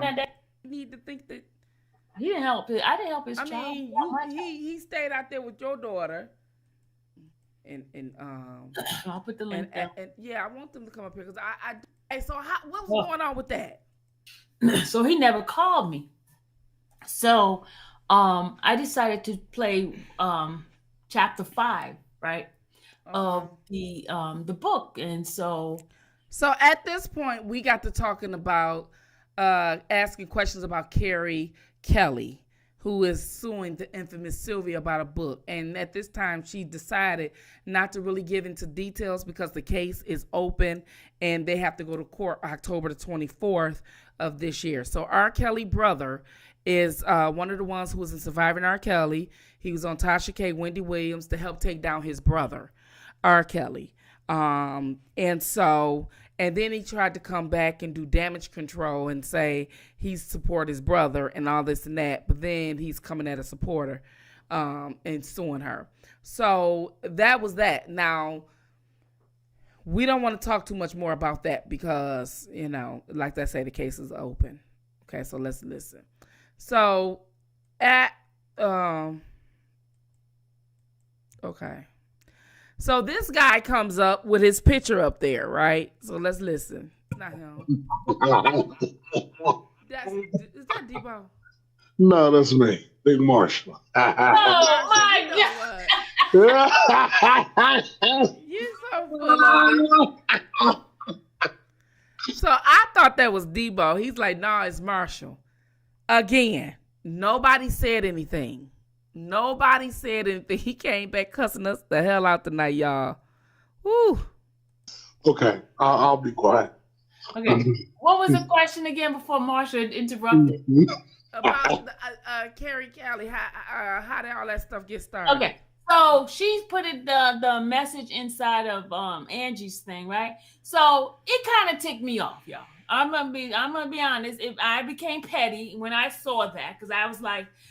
Then she started talking about, he tried to reach out. I tried to talk to him and all this kind of stuff. I was like, wait a heck. Well, so at this point, she's talking about someone, a supporter of R. Kelly or something, and they had a thing. I don't know much about it, so I'm not going to even play it. I heard her talking, but I really wasn't paying attention. So let's listen. Delayed. You said it when I already spoke about it. Bozo, I believe Bozo has a lot to do with it, but he's a grown man. He thinks for himself. I would think so, but she thinks that the guy right here on the screen has something to do with R. Kelly brother suing her and things of that nature. Like I said, I didn't know anything about it. I just found that out last night. I was so busy addressing him in his caller, I should have been over there. That was more interesting over there. I shouldn't even address this caller. I regret I did it. But I thought I was going to play with him. But you can't play with him because he can't let go of stuff. Like, dang, I just thought, it's just been so long. Like, you know what I'm saying? I was even thinking that we was, I thought like, maybe I'll just be cordial, We was in just, nah, I ain't going to be cordial with him no more. I ain't going to talk to him. Nope. I ain't talked to him in 3 years. There's no reason for us to talk anymore or whatever. So, let's see. Let me see. So, this is him. Nobody's yelling. Nobody's calling him bitches and hoes. Nobody. So, he said, okay. He said, he finna buy his son a car. Listen. Ah, damn. That's what we do. I should have had Renda goddamn ass adopt me. Renda, can we get adopted? Okay, so Renda says she finna buy her son a car. My daughter finna get a new car. Marshall was saying his son wanted a car. And Gucci said his son was getting a car. Now, we were saying that because someone on his channel last night saying ain't nobody got no money. You don't speak for everybody that's black. Even if they get a check once a month or whatever, you don't know what people got. It ain't your business. You ain't got none. Talk about some shit. I'm like, talk about some, everybody on here, they on this and they on that. Girl, please. I buy what I want to buy. Yeah. You want to come back? Yeah. That's why you being hated on. Okay, so we had a panel. Now it turned into a panel. So we was just having this discussion. It turned into a panel. And this is where I think he got upset because he doesn't like panels. He doesn't like panels of people who used to rock with him and they having a panel and he's not invited no more. You know what I mean? It's nothing like being stuck with a group of people you don't even want to be with. And you got to fake the funk to pretend like you want to be with them. Okay? Oh, yeah, I'm getting you with the truth. I ain't got to go back and forth with you. You know I don't. You know I cut it off in a minute. I had you saying my name, bringing your people over here. I don't know about that. See, I didn't even go near it. He showed the video of the girl was topless and she was so drunk, she fell over into the pond. Okay, we was talking about Boosie. So at that point, we was not talking about him. And then we was talking about the Tupac thing. And I think that's it, because I don't have it where they were where he came on live and came for me. Because then when I came back, because I had left to watch some my programs, and I came back live and they was playing him, and I'm thinking like, dang, wait a minute, let me put me back on here, and I'm thinking like, dang, why is what? And he coming back, bitch, fuck you, bitch, Spitfire your big ass, and your daughter fat, and your husband ran out with your co-host. Nigga, that never happened. That can't happen. But why would you know that if it did happen? Like, I know you guys won't think that I would sit up here and share anything with this guy. Never. He would never know anything like that. Not coming from me. Never. Ever. And she said, and he had this big, huge woman and said that was my daughter. A body, no face. He ain't gonna show no face. His roasting is so juvenile. And you would have thought that the way I used to roast him so bad, and I still can if I wanted to, you would think he would have got better at it. You would have thought he would have got better at roasting. Like, they got to be mature roasting.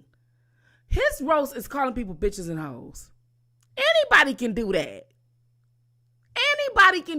You fat like this. You fat too. Sylvia fat. I'm fat. Big Marshall fat. Everybody fat. So, the point I'm making is, he don't know how to roast at all. He don't know how to do anything. He don't have any friends. He don't have any money. He don't have a place to stay. He had to bomb a car. He ain't loyal to nothing. I don't understand why the fuck y'all federal informants and y'all don't have shit. What's the purpose of being a federal informant? Double crosser. Be a double agent then. Be smart enough to be a fucking double agent. If you gonna be a federal informant, how the fuck you a federal informant? And they tell about he got evicted. They said you got evicted. I ain't talked to your bitch ass in 3 years. Why will I know you got evicted? Why will I care? I'm fucking in Michigan. Ain't nothing I can do. You get what I'm saying? Like, you lied on me. I ain't lying on you. I'm telling you what I heard out here in these streets.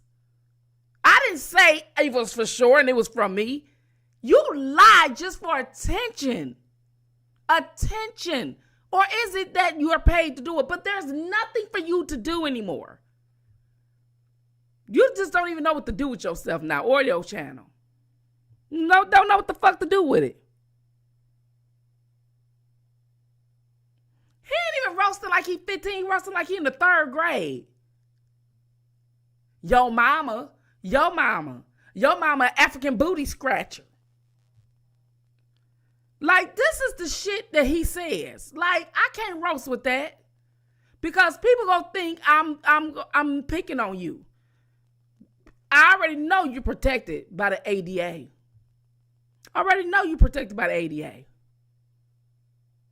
Not assistant district attorney. The American Disability Act. Now, anyway, and anyhow, I'm not going to roast your ass like I started to. I started to come on here and roast you. I ain't going to roast your ass or whatever. You ain't going to be able to get over this. How long is it going to take you to get over this nigga? How long we going to have to hear you? How long? How long we going to have to hear your motherfucking ass? You so happy I gave you some fucking attention last night, or if me and Sylvia talking and you think we talking about you, you was geeked up today. We haven't seen you like this in a long time, and I'm glad that you was able to sit up there and have a good time. I'm so glad you was able to have a good time. You needed to have this good time. You needed this good time. You definitely needed it. Most importantly, you just, I don't understand you. You sorry. You worthless. You a nobody. You fat and stink. I'm fat and I smell good. I mean, I don't understand. I don't understand. You see what I'm saying? Like, you got people have to donate shit to you. And I would have donated to you. I would have probably been the type of person, had you not fall out with me and knew some loyalty and know how to be a friend, you wouldn't even have to have donations. I would have sent you money and you would have topped your whole damn apartment off. But since you are unloyal, fraudulent, bitch, like you like to call people, because I can get disrespectful too. I can be disrespectful too if I want to, but I'm going to minimize it tonight. But I know you still got them dingleberries, though. Yeah, you still got them. Remember I roast the fuck out you in 2020? You kept fucking with me and I roast you down to the ground several times after that. And you still ain't learned your lesson. Pluck them dingleberries out your behind. Okay? And then that bitch that be on that phone, okay? What Randy said her name was? Leisha or Earth? Who the fuck named? I should apologize to that girl. That girl got a name like Leisha. That I shouldn't even give her the time of day with that damn name alone. With that damn name alone, girl, you need to go back and have a conversation with your mother. No wonder you talk like a slave. No wonder you act like a slave. No wonder, because you got that name. That is just as ghetto as they come. Oh, my God. Leisha. Now, you know that people in your family should not talk to your mother. I would not talk to your mother if that baby got to go around here named Leisha. I don't care if the baby daddy named Earl. Why would you name her Leisha?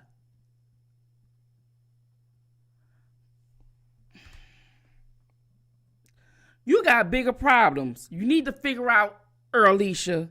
Not worry about my pockets or our pockets over here or the money we get over here. We ain't claiming broke, even if we are. Because if we broke over here, it's a minor setback. Because we setting ourselves up for a major comeback. And that's something your ass don't know. You talked all that shit about support, they beg and all this and that. And he over there agreeing with your ass. And as I thought about it, why would I sit up there and argue with a motherfucker that don't know somebody telling you ain't worthy of shit? And then you come at the person that's trying to take up for you. That lets me know. But I was told y'all in Baltimore, education was very limited. I heard that Baltimore people were product of incest. I heard that. I heard a lot of them. That's why they be like truth. You know, they spell their THs. They sound them out with Fs. I heard that, that was part of the, speech problems that had going on. I'm just keeping it a buck with you. Okay. I'm just keeping it a buck with you. But you had people that had a little something. This broke motherfucker came on here. And then you would have thought the day she would have came on here and set your ass out. It's Friday. Didn't it's the first of the month? Didn't they get paid today? Everybody got paid today. Why your damn chat wasn't lit up? You came on here and called us 50 million bitches. Maybe your people ain't agreeing with you like you think. Your chat should have been lit up like TLA, like the lead attorney. Maybe tomorrow they'll feel sorry for you. You came on here and gave them a whole show and called me, Sylvia, and Rand a bunch of bitches, and you still a broke, fat, stinking motherfucker. You still stinking and you're fat. You're funky and you're ugly. You're cross-eyed. You all of that. You got dingleberries and you get it in your ass. And all that kind of stuff. And you want to sit up here and talk about me being fat. Like I don't know I'm fat, but you in denial. I'm not in denial that I'm fat. Why you in denial that you fat? Why you in denial that your titties as big as mine? Why you in denial that you a fat titty boy? You a big baby mama body just like me. I got it, bro. Why the fuck is you sitting up there thinking you gonna clown some damn body? Why? You don't even have a woman. You on here all the time trying to sit up there and clown people and go back and forth. When the last time you took a woman out on a date? You don't even know how to do that, do you? You don't even know how to talk about no pussy, do you? And from what we seen in your damn porn, you don't even know how to eat it. You know what I'm saying? You don't even know how to eat the motherfucker. You would have think somebody would have taught your ass something. You don't know how to eat pussy. You don't know how to eat ass. You don't know how to eat none of that. She just said, that's tickle. Damn, that's fucked up. And then you got your big ass up and didn't brush your teeth or nothing after you had your face all in that woman twat. You calling me a big girl. She was bigger than me. You eat all that fat ass and you got the nerve to get your funky cross-eyed ass on your goddamn channel and talk about somebody, nigga. You know what?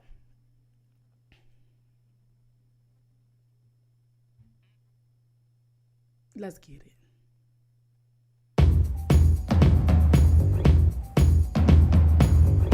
I'm coming for your ass. More water for the dragon. We'll be back momentarily.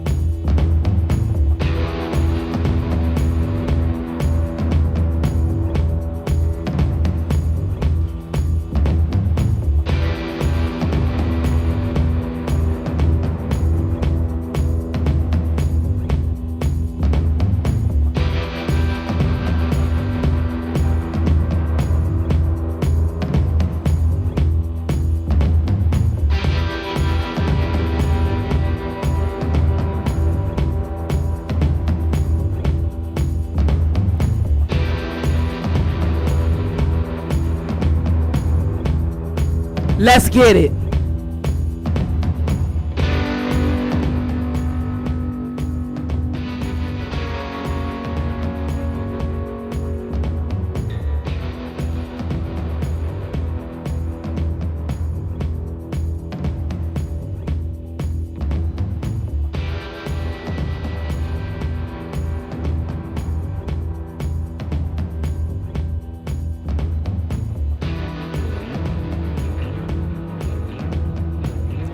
Come on, King Kong. Let's get it going.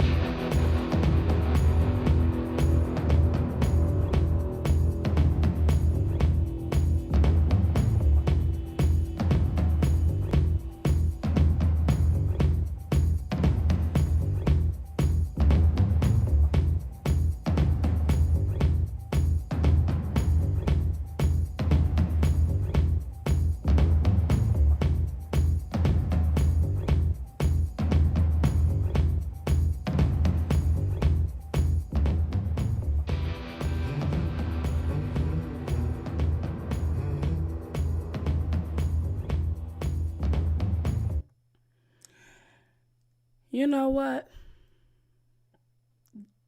Dana?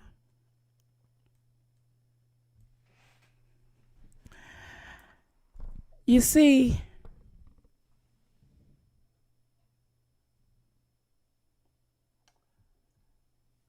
I wasn't going to roast you.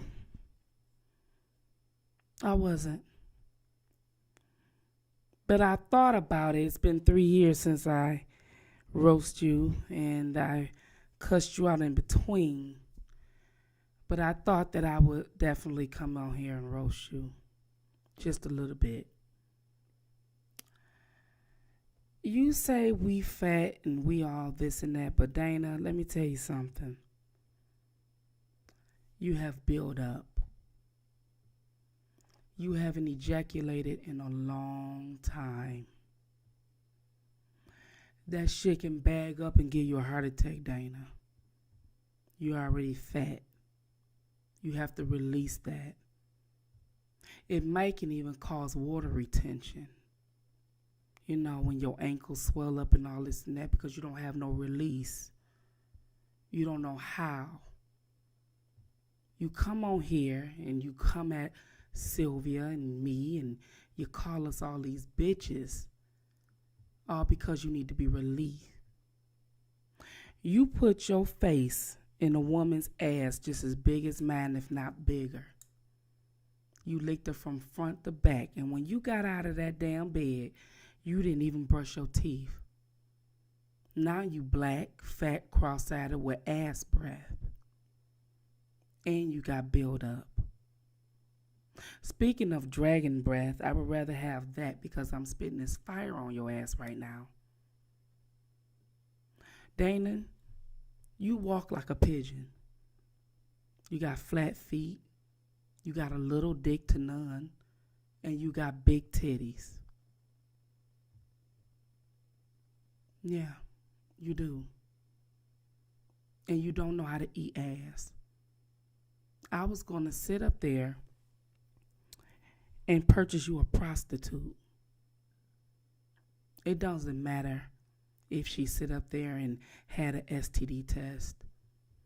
Your body's so immune to all type of diseases, it wouldn't do nothing but bounce off.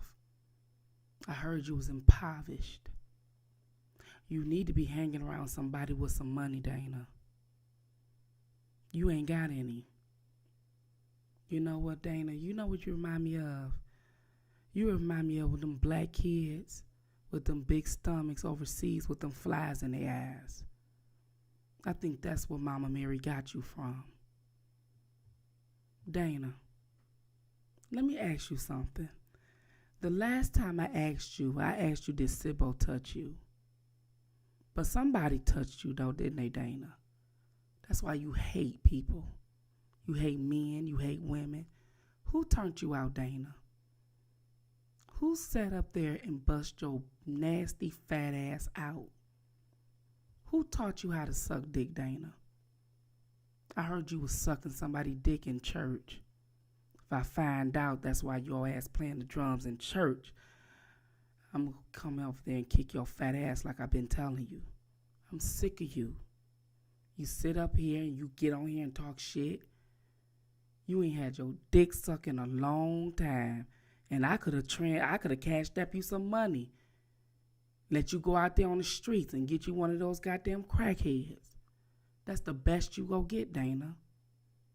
Nobody's gonna fuck with you. Look at the girl you fucked off the megabus. No disrespect to the young lady.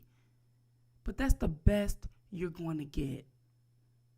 Dana, if I was you, I would just come out and be gay. I just suck dick. I mean, who gonna fuck your fat, funky ass? You got dingleberries, you got skid marks, and you stink. Yeah, Sylvia said you got a smell on you. Dana, do you live next to a sewer, or do you live in the sewer? You squatting, ain't you, Dana? When they put your motherfucking ass out, you found an abandoned, boarded up house, and you squatted in that bitch. And you knew that it's going to take them some time to evict your ass, and then you go to the next motherfucking house. Randa asked tonight, how the fuck you keep getting these places? I ain't want to tell her your ass be taking them boarders off them damn empty houses and living in them. Hell, roaches is your best friend. You know that little motherfucker that's like this, that's on your damn nightstand? You talk to him every night. He's the closest thing as a companion you go get, huh? What about that little mouse that's running around in your kitchen, your nasty ass kitchen? Dana, that's not a pet. That's filth. Clean that motherfucker up. See, Dana, you was in such a bad place. You don't know what is incest from nastiness to what is a pet. That's not the same, Dana. A mouse and a hamster is two different things. Ask me to get that goddamn rat a fucking wheel. Why will I get that nasty ass alley rat a wheel, Dana? And you sit up here and name that motherfucker. 'Cause you nasty. He the only motherfucker you talk to. Do he talk back? Do you, Dana? Let me ask you something.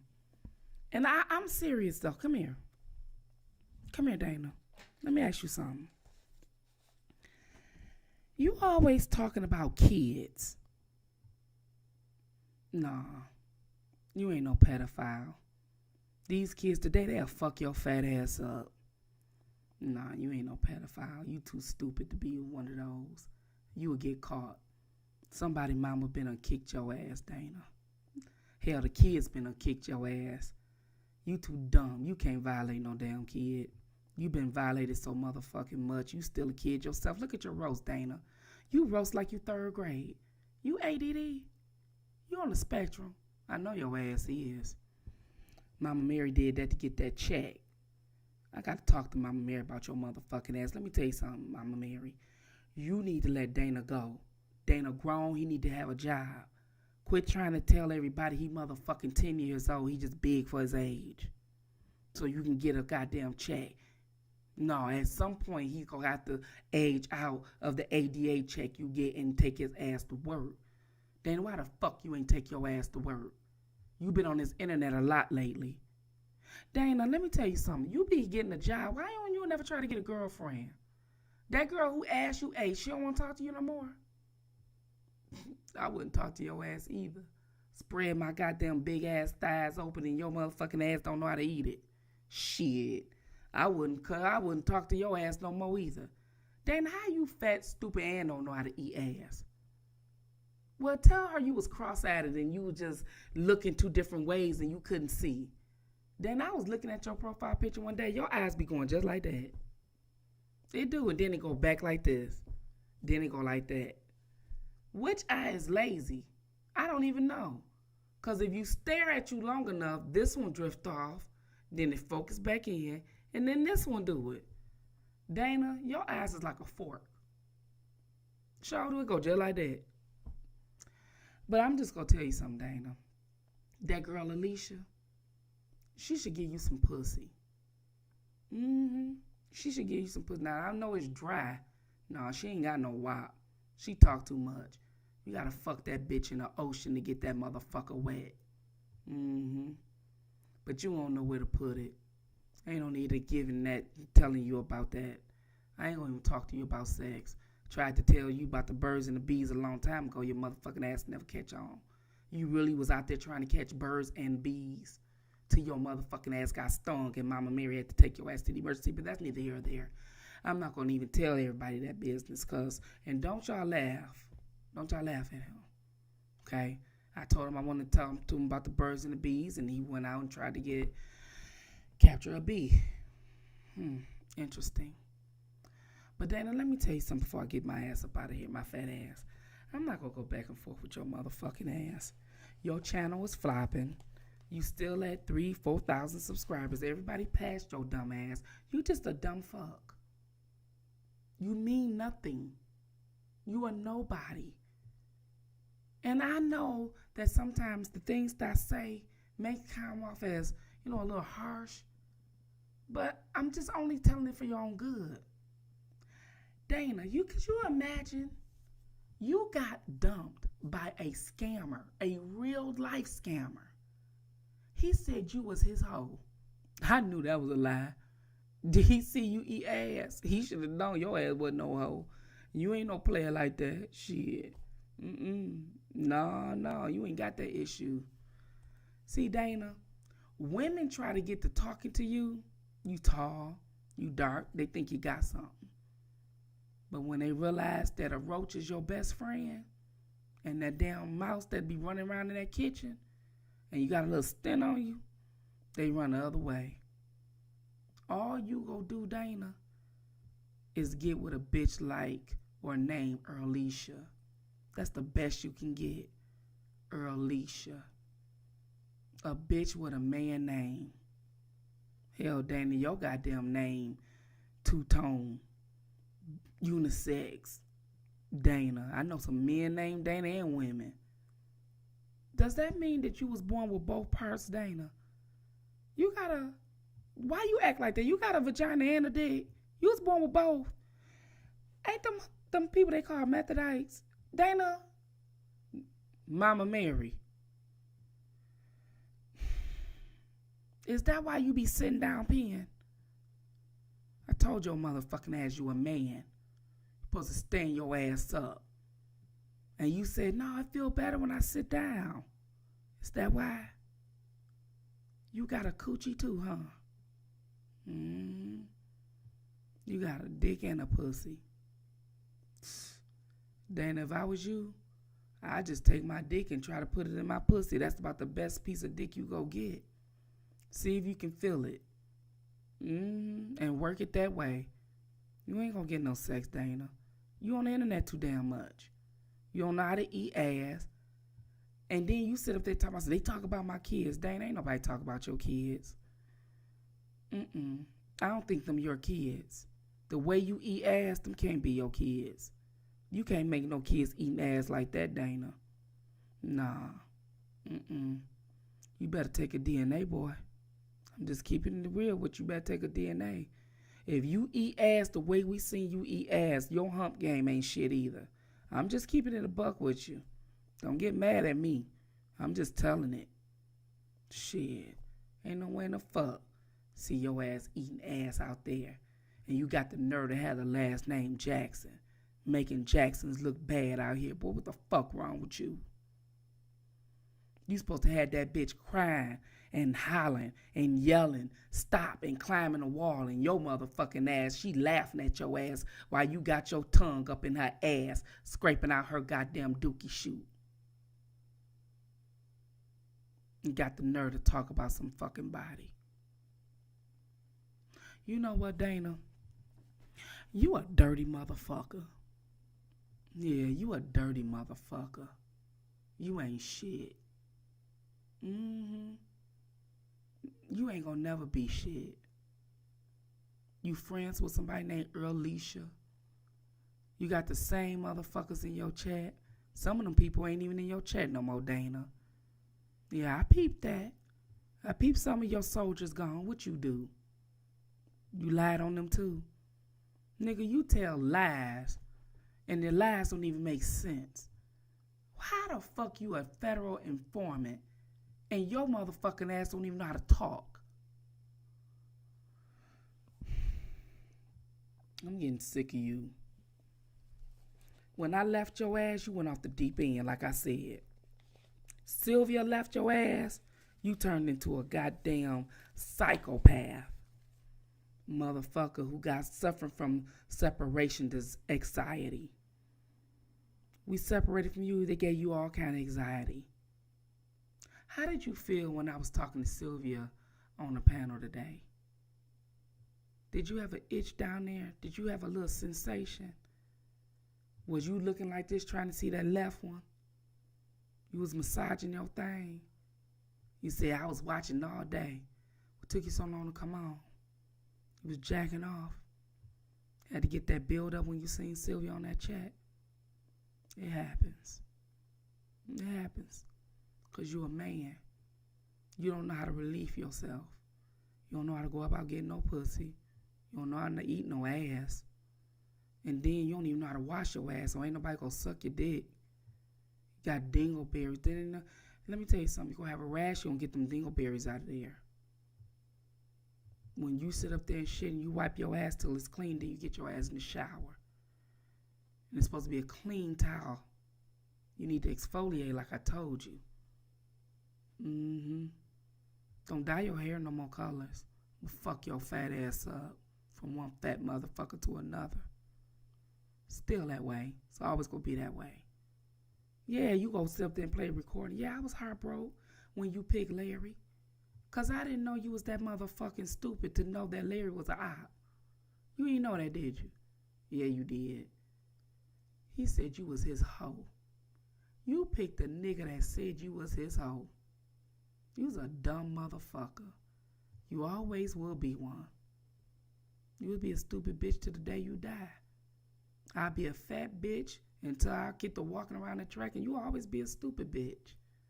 A stupid, cross-eyed, fathead bitch. That's all. That can't eat ass and don't get no pussy. Dana, when you wasn't on here for a few weeks, did you get some pussy? Hell no. Let me tell you something, Dana. If any one of those goddamn people in that community bend you over and say this is getting pussy, nah, they making you the pussy. I'm just keeping it a buck with you, Dana. If you getting some pussy, you shouldn't be the one bending over. damn sure shouldn't be the one taking it. I don't know if I like your ass in Georgia, Dana. I told you about that. Dana, when the last time you had a checkup? When the last time you been tested? Yeah. You got some discoloration and you look like you stink. You got a stint to you.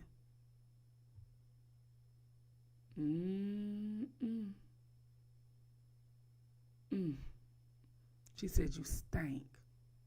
You got an odor. Dana, why would anybody say you got an odor? She ain't the first person. And let me tell you something. Don't you wear that brown jacket no more. Don't you wear that. It remind people of shit. You know, the ass you was eating. No disrespect to the woman. Not at all. But she was laughing. I just can't get over the fact that I'm like, she eating her ass and you laughing. Dana, why you ain't put that on Pornhub to try to get some money? They rejected it. But you ain't even had no goddamn views, did you? You probably did put on Pornhub. You ain't had no views, Dana. You can't even goddamn make a porn tape and make no money. You a stupid motherfucker. Dana, you still a virgin. You know what that mean? That mean you still a virgin. You ain't popped off. You ain't had that nut that just make you go crazy. We already know. But I'm gonna tell you, I'm gonna give you some good advice though. You need to get a blood test on them kids. The way you eat ass ain't no way them yours. All right. And let me tell you something, Dana. If any man tell you to get on your knees and put something in your mouth, okay, he making you his hoe. Is that what you did when you went to Nevada? Did Larry put his dick in your mouth, Dana? Is that why he called you his hoe? It's mighty funny. He fed you steak and shrimp. And then treat you like a hoe. Dana, it happens. Well, you have a good night. You and Earlisha. Talk her into getting you some pussy or some dick. Better yet, fuck yourself. You got both parts. Fuck you, nigga.